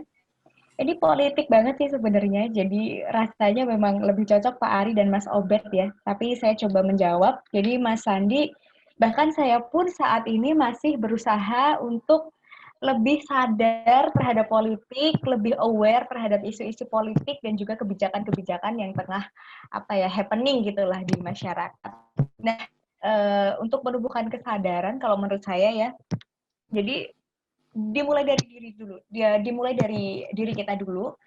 Kita lebih sadar, kita lebih aware dengan isu-isu politik, isu-isu politik dan yang relate, terutama yang relate dengan keterlibatan kita dan dengan background kita. Misal background saya adalah seorang lulusan geografi lingkungan. Jadi di sini nanti saya lebih banyak akan menyoroti terkait dengan kebijakan-kebijakan lingkungan yang ada. Kemudian di Duta Wisata terkait dengan kepariwisataan yang mendukung ekonomi, pendidikan, dan lain sebagainya. Yang tadi sudah disebutkan Pak Ari, yang pro rakyat. Dan juga karena saya orang lingkungan, tentunya pariwisata yang pro dengan lingkungan, yang pro dengan konservatif, dan lain sebagainya. Jadi dengan kita aware terhadap isu-isu politik, dimulai dari yang relate dengan keterlibatan kita dan background kita, itu nanti rasanya membuat kita lebih, lebih tidak menyebabkan misleading gitu loh. Jadi kalau misalnya memang itu bukan keahlian kita, kadang-kadang kan bisa menyebabkan misleading. Nah, nanti jadinya kita lebih fokuskan aja pada keterlibatan kita dan background kita supaya kita bisa memberikan insightful dan juga arti yang lebih gitu di terkait dengan kesadaran politik tersebut. Mungkin begitu ya, Mas Sandi. Semoga menjawab, dan juga Mas Paksi saya kembalikan. Terima kasih. Oke, terima kasih Mbak Ati atas penjelasannya. Baik, ini ada pertanyaan lagi dari Pak Irfan, ya. Pak Irfan Sugeng Dalu, Pak Irfan. Pak Irfan, jadi beliau ini adalah Kabid Pemuda Olahraga Dinas Dikpura Gunung Kidul. Monggo mungkin bagi Pak Irfan untuk pertanyaannya bisa disampaikan secara langsung, mungkin sekaligus say hello kepada kita semuanya. Monggo Pak Irfan. Oke, monggo Pak Irfan. Ya. Baik, selamat malam Mas Ari Sucito. Malam Pak. Salam sehat. Mantap Pak Irfan. Terima kasih. Terima kasih. Jadi yang pertama tentunya salam sehat untuk semuanya. Di tengah pandemi corona yang seperti ini, kita semua tidak perlu panik. Kita masih punya alternatif pilihan untuk bisa kemudian saling bertemu melalui virtual seperti ini. Dan yang kedua tentunya apresiasi pada KNPI Kabupaten Gunung Kidul yang sudah menginisiasi dalam tanda kutip pemanasan ini menuju gerbang Pilkada 2020. Ya. Ada satu hal yang cukup menggelitik dan ini kita sampaikan, mohon pencerahan dari Mas Ari yang beliau cukup malang melintang di dunia perpu. Satu kondisi begini, tahapan Pilkada ini kan sudah dimulai, ya. Tahapan pilkada sudah dimulai, kemudian pada saatnya nanti tentu saja para pemuda ini akan dihadapkan pada satu tahapan, di mana satu tahapan ini kalau tidak jeli, kemudian tidak pandai-pandai, manage pemikiran kita akan sangat-sangat berpengaruh terhadap pilihan. Ya.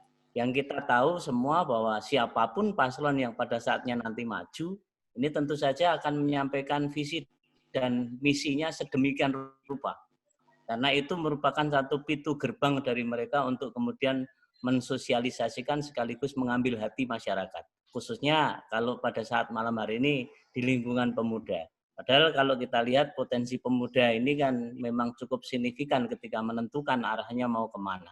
Nah, pertanyaannya adalah begini. Ketika kemudian mereka masing-masing paslon ini menyampaikan visi dan misinya, ini cara yang paling efektif untuk bisa kemudian menilai dan mendapatkan satu kesimpulan bahwa pasangan ini yang terbaik gitu ya.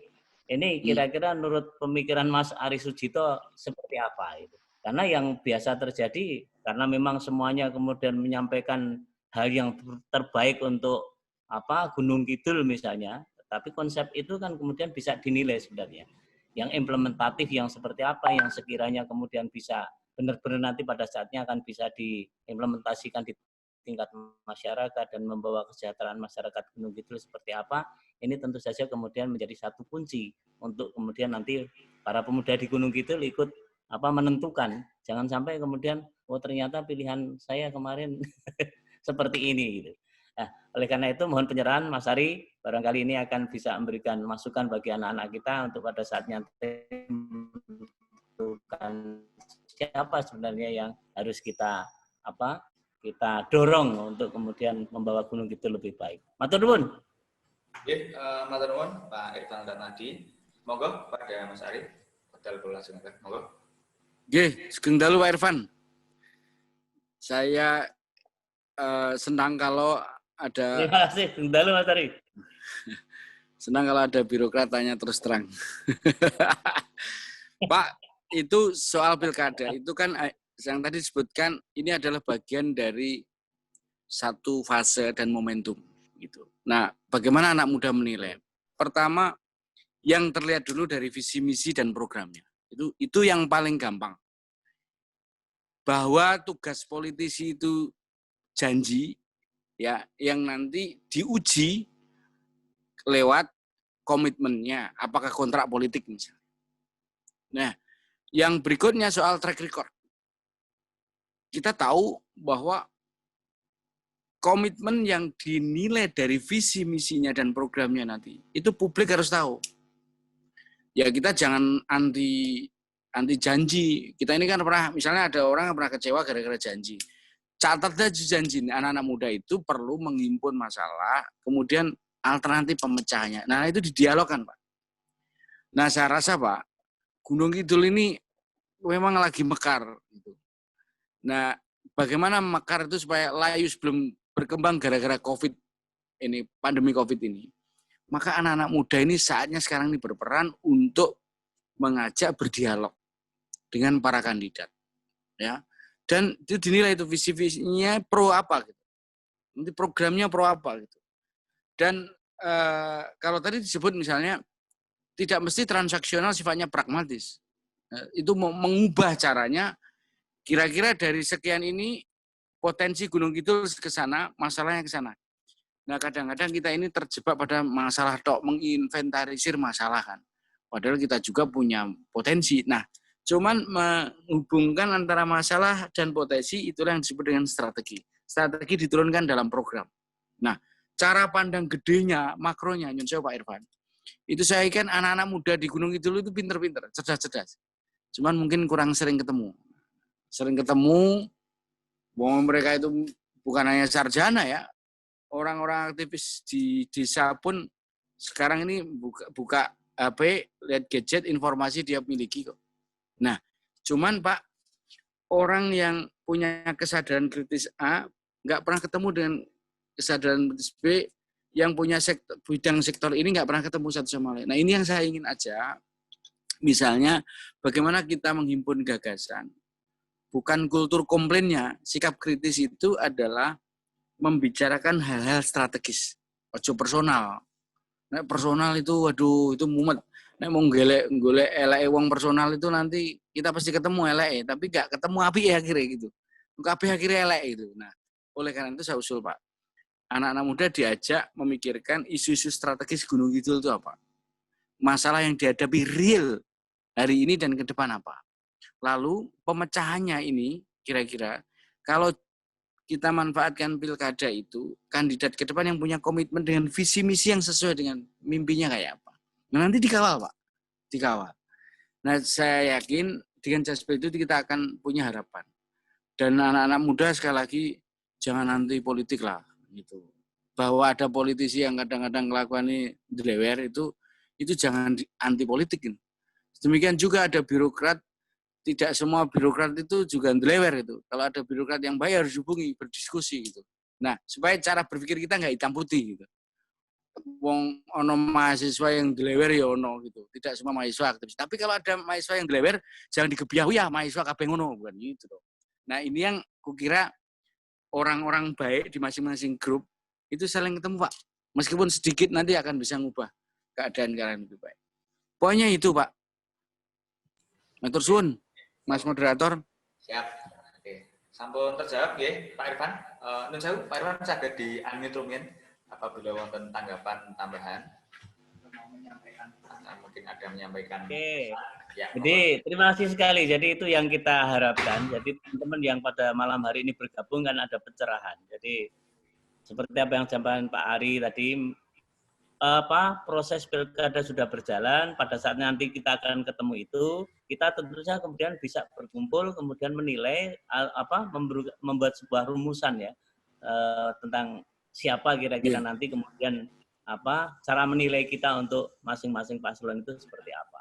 Karena kalau kemudian kita hanya terseret seperti halnya yang sudah terjadi pada beberapa waktu yang lalu, kita pun juga tidak akan ada bedanya dengan yang lain ya gitu. Harapan kita memang seperti itu Mas Ari. Oke, terima kasih pencerahannya. Mantap. Iya Pak, matur suwun. Oke, selanjutnya saya bacakan pertanyaan selanjutnya dari Mas Ilham dari Gunung Kidul kepada Pak Ari dan Mas Obed. Bagaimana pendapat Pak Ari dan Mas Obed tentang hakikat dan makna demokrasi, serta harapan Bapak tentang pelaksanaan demokrasi di Gunung Kidul, dan apa esensi dari pilar demokrasi Pancasila Indonesia di Gunung Kidul. Lalu bagaimana anak muda memahami hal tersebut serta bagaimana menyikapinya. Monggo untuk Mas Obed terlebih dahulu. Silakan Mas Obed. Oh, saya kira Mas Ari dulu tadi. Oh ya. Yang senior dulu. Kamu dulu lah, Bet. Kamu kan pemuda Gunung Kidul penggerak perubahan, Bet. Kau dulu, Bet.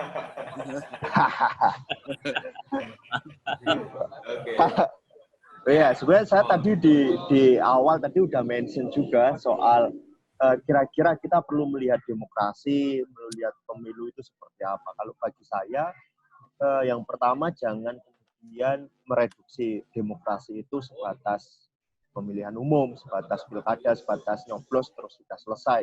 Itu demokrasi prosedural saja. Tapi yang paling penting bagi saya inti dari demokrasi itu ya berpartisipasi dalam mengawasi dan mengontrol pemerintahan yang berjalan selama 5 tahun atau 10 tahun atau dan ke depannya. Bagi saya berdemokrasi itu ya terlibat dalam kegiatan-kegiatan pengawasan dan kontrol tersebut.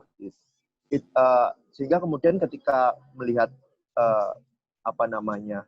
pilkada, tadi seperti saya sepakat seperti yang disebut Mas Ari ini sebagai momentum awal.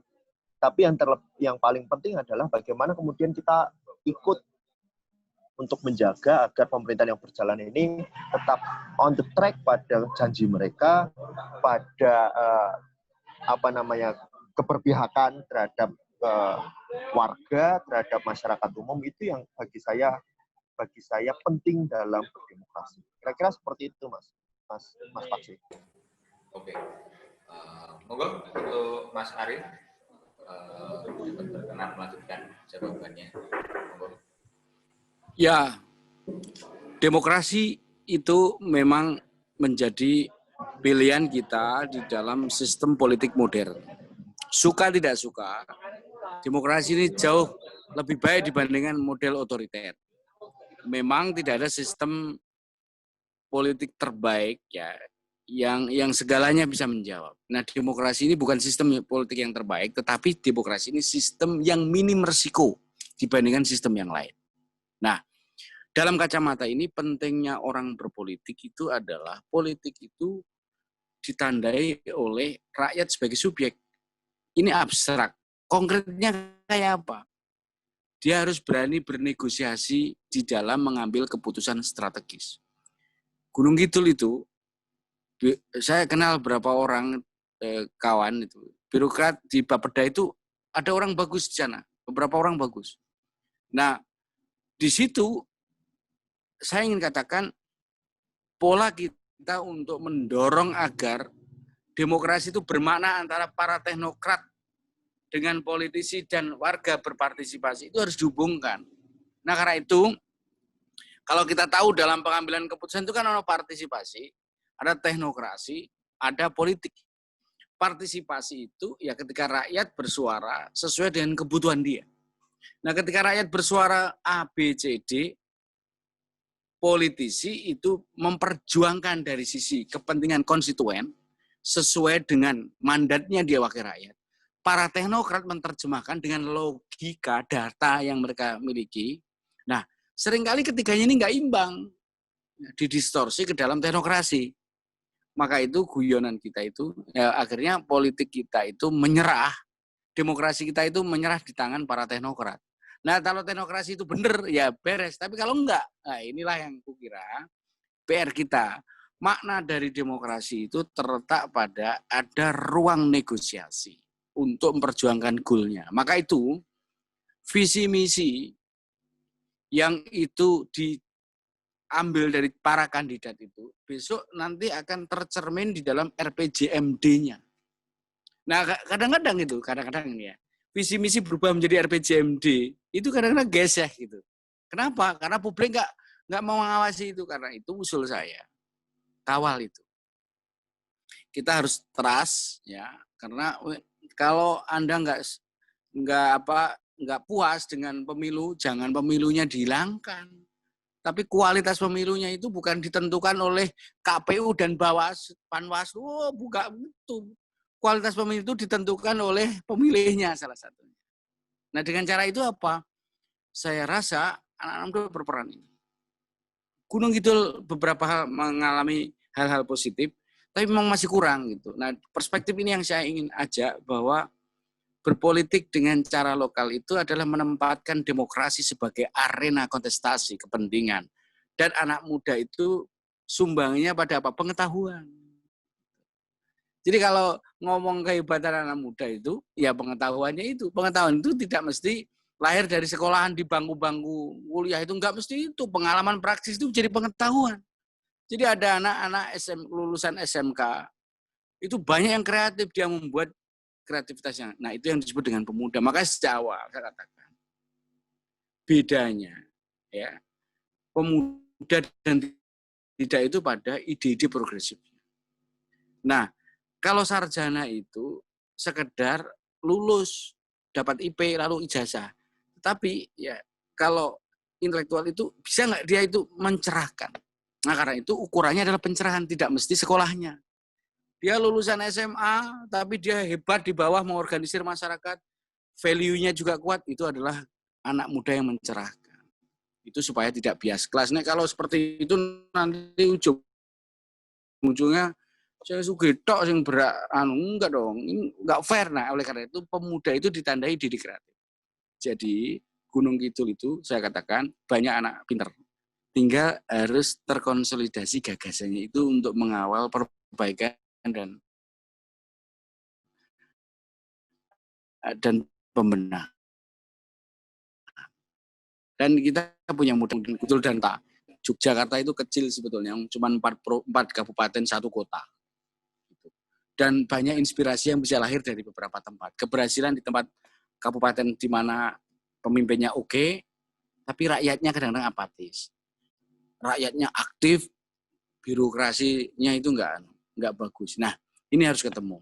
Nah, saya usul teman-teman semua, kalau ada politisi yang baik, gitu ya, hubungi untuk memperjuangkan itu.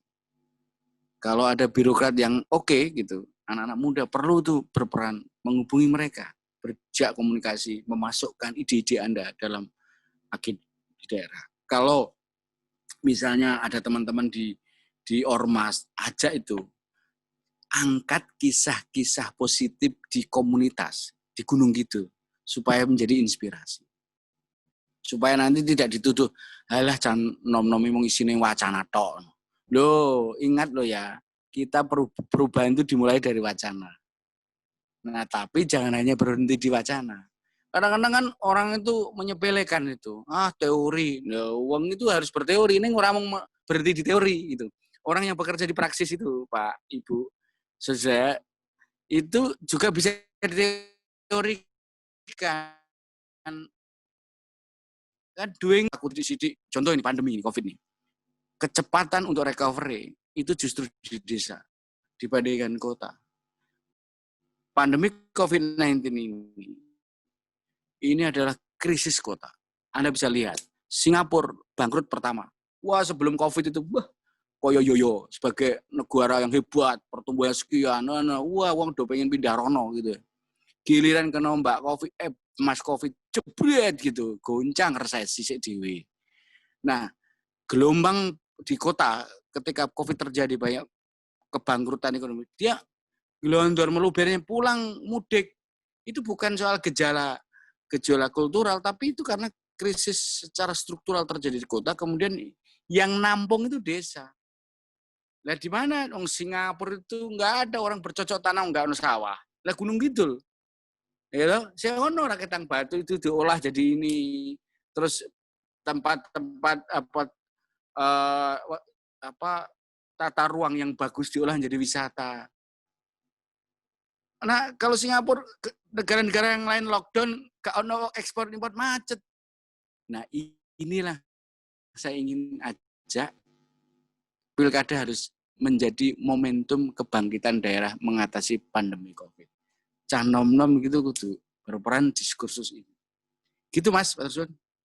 Ya, oke. Jadi memang peran kita ini harus ditinggikan, dinaikkan, naik kelas sebagai subjek ya Pak Arya. Jadi memang proses politik ini memang berjalan dan harus kita jalani, harus kita lalui.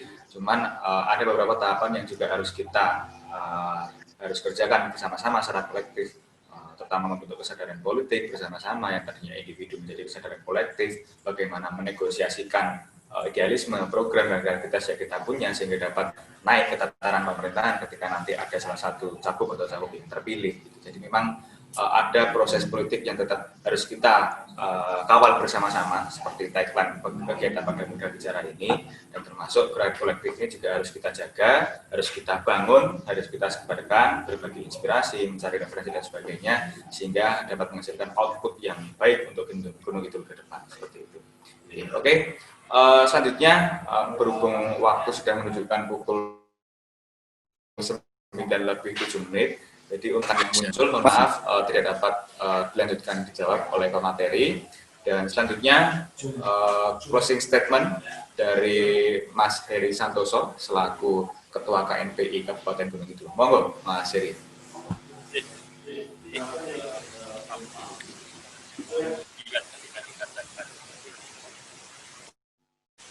Baik, tentunya akan ucapkan terima kasih kepada para narasumber, Bapak kita, senior kita, Bang Ari, yang telah meluangkan waktunya dan lagi dan juga kalinya bersama di DPR.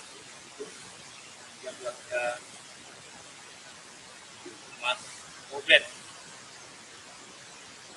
yang telah berikan banyak hal dari apa yang telah disampaikan dan juga Mbak Atika.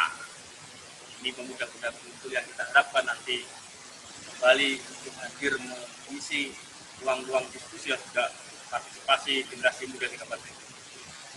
Hal yang ingin kami tekankan bahwa kegiatan ini bukan berhenti di sini saja, tapi kemudian ada goal tujuan yang ingin kita capai. Jika kita bicara pilkada, minimal kemudian ada partisipasi yang kita berikan terhadap pelaksanaan pilkada serentak yang di Kabupaten Gunung. Sehingga pada akhirnya ketika kita bicara untuk mengawal kepentingan 5 tahun ke depan setelah terpilihnya calon, kemudian kita mampu hadir kembali untuk mengawal kebijakan itu atas nama kebudayaan dan juga kebijakan-kebijakan yang pro dengan kepentingan rakyat. Sehingga pada akhirnya kesetaraan di semua lini bisa kemudian tercapai. Maka kemudian dari tahapan ini nantinya kita akan menghadirkan para calon bupati dan wakil bupati di ajang kita atas nama Pemuda Badan Gunung, sehingga pada akhirnya referensi yang bisa menjadi daya dukung teman-teman untuk memilihnya akan semakin besar. Ya, partisipasi akan semakin. Mungkin itu hal yang kemudian ingin kami tekankan. Lagi bahwa kegiatan tidak akan berhenti di sini, kemudian masih akan berlanjut. Mungkin maka pada akhirnya ruang-ruang diskusi atas nama simposium kemudian kita bangun, kemudian kita bangkitkan di Kabupaten Gunung. Mungkin itu sebagai hal yang kami harapkan, kemudian agar semangat apa yang telah dilakukan oleh teman-teman KNPI maupun organisasi kemasyarakatan pemuda di Kabupaten Gunung Kidul terus berkobar. Sekali lagi kami ingin menyapa seluruh audiens dengan satu slogan kita ketika saya menyapa dengan muda bicara, mohon kemudian dijawab dengan bersama kawal pilkada. Siap? Oke. Semua peserta untuk diwujudkan. Ya, silakan kepada seluruh peserta webinar bisa mengaktifkan kamera dan meng-unmute sound-nya. Partisipasi kita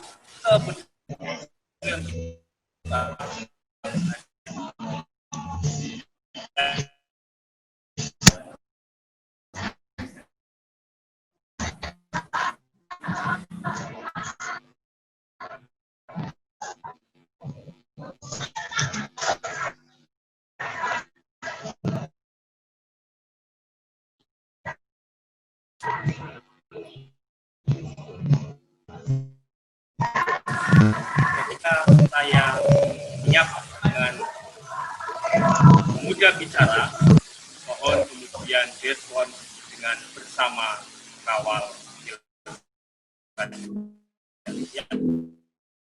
Matur nuwun Mas Hari, matur nuwun Mbak Ati. Selanjutnya merupakan closing statement dari masing-masing pembicara. Bisa dimulai dari Mas Ari terlebih dahulu, Mbak Ati, lalu Mas Obed. Monggo. Ya, terima kasih. Saudara para pemuda di KNPI dan jaringan yang ada. Saya berharap Gunung Kidul akan menjadi kekuatan dari pinggiran yang terus-menerus berproses. Pilkada adalah salah satu pintu kita untuk bisa memastikan pembangunan demokrasi dan perubahan makin bermakna. Karena itu saya apresiasi inisiatif anak-anak muda dengan berbagai bidang, dan itu adalah menjadi kita penentu harapan di masa depan. Demikian, mohon maaf kalau ada kekurangannya para pembicara dan moderator KNPI gitu. Salam hormat selalu juga Pak Irfan dan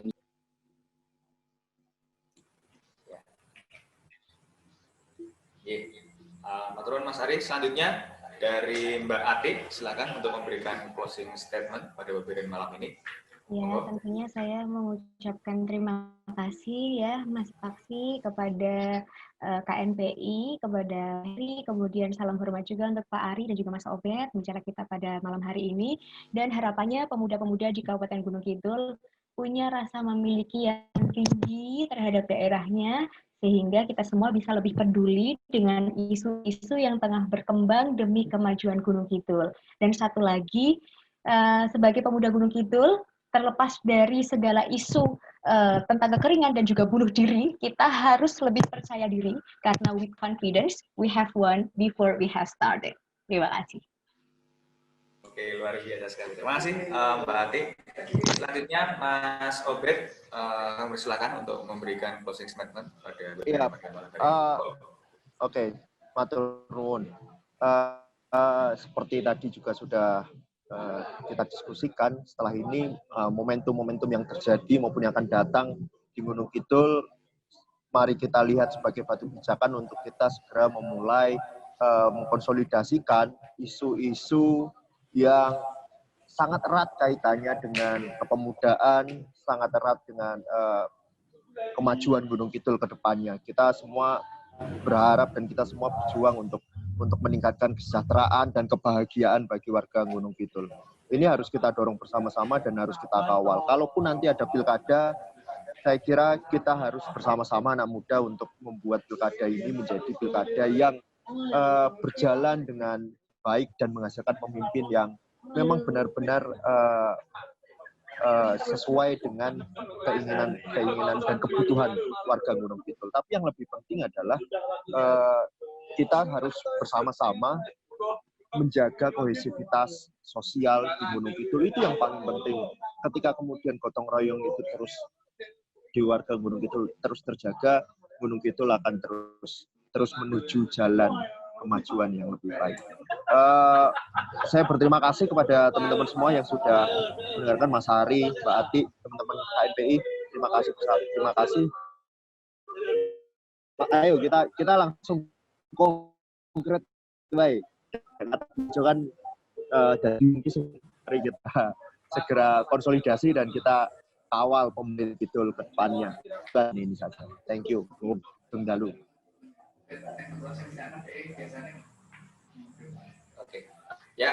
Oke, habis saya sekali lagi terima kasih kami aturkan kepada seluruh pembicara malam hari ini, Bapak Dr. Ari Sucito, Mbak Ati dan Mas Obed. Terima kasih juga kepada Bapak Irfan dan KNPI Gunung telah mendengarkan. Dan lupa juga kepada seluruh peserta bahwasanya teman-teman semua bisa mengikuti kita kegiatan KNPI di Instagram, yaitu @knpi_Gunung Kidul. Lalu untuk rekaman webinar pada malam ini bisa disaksikan pada YouTube DPD KNPI Gunung Kidul. Dan untuk acara pada malam hari ini adalah Muda Bicara dengan tagline bersama kawal pilkada. Dan khususnya sekali lagi kepada seluruh masyarakat Gunung Kidul, apa yang menjadi perhatian kita adalah bagaimana kita sebagai kaum muda dapat berperan lebih sebagai subjek perubahan yang ada di Gunung Kidul, baik di tataran proses politik maupun tataran proses kebijakan, bahwa kita bergerak secara kolektif itu merupakan sumber tenaga bersama, bahwa kita juga harus sama-sama menunjang kebermanfaatan dan juga kemajuan di Gunung Kidul, karena kalau kita berdiri hanya atas nama pribadi, maka akan semakin lama Gunung Kidul ini berkembang, terutama fokus pada anak muda. Maka dari itu kita bersama-sama berjuang untuk memaksimalkan nasib dari anak muda di Gunung Kidul. Dan jangan lupa setelah ini kita bersama-sama akan foto bersama. Jadi silakan kami mohon untuk seluruh peserta bisa mengaktifkan kameranya kembali. Jadi untuk proses foto nanti akan ada 3 kali dan akan saya beritahu untuk prosesnya nanti apakah sudah selesai atau belum.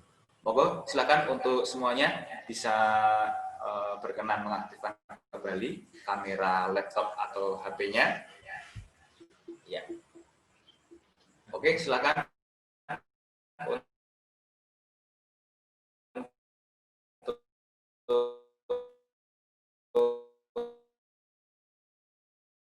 Mengepalkan di layar, memperlihatkan kita identitas kita bersama sebagai kaum muda.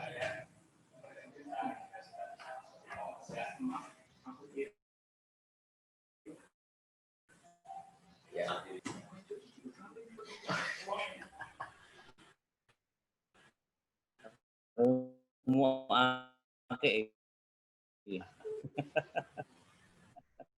Oke, satu kali sudah.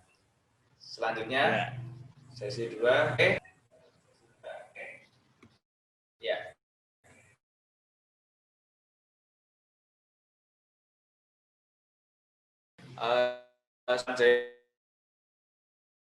Salam pemuda maju, muda bagi moderator matur diri. Assalamualaikum warahmatullahi wabarakatuh. Sugeng dalu. Waalaikumsalam warahmatullahi wabarakatuh. Jos. Gunung Kidul, Handayani. Apa wae? Jos. Terus. Itu nih, Pak.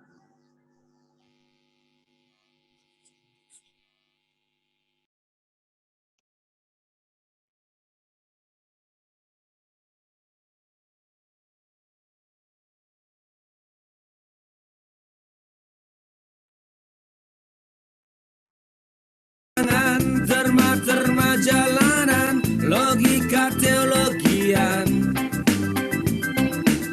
libido pengetahuan, argumen dibatalkan, mental kepemilikan,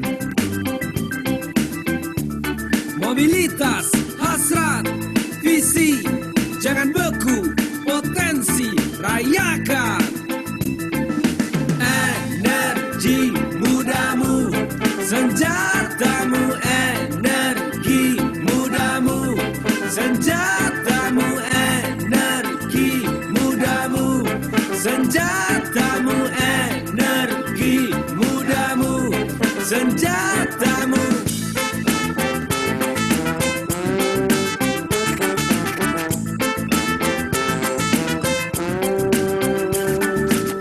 Tangan berjabatan, bangun kebaruan, apa yang dikabarkan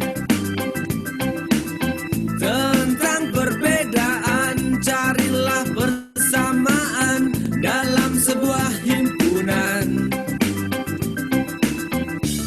Mobilitas, hasrat, visi, jangan beku, potensi, rayakan. Energi mudamu, senjatamu, energi mudamu, senjatamu, energi mudamu, senjatamu, energi mudamu, senjatamu.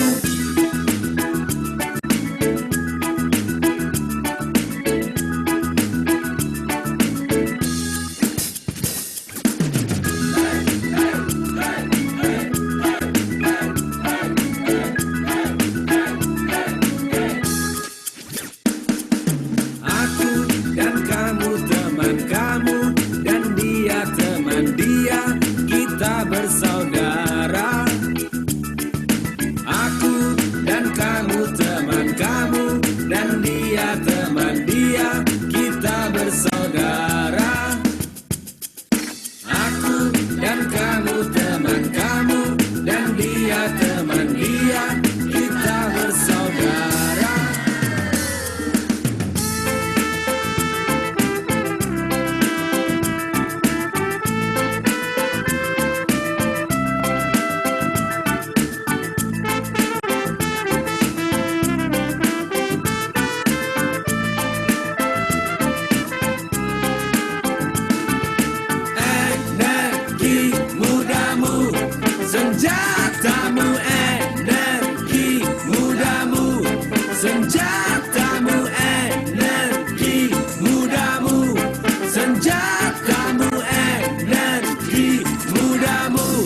senja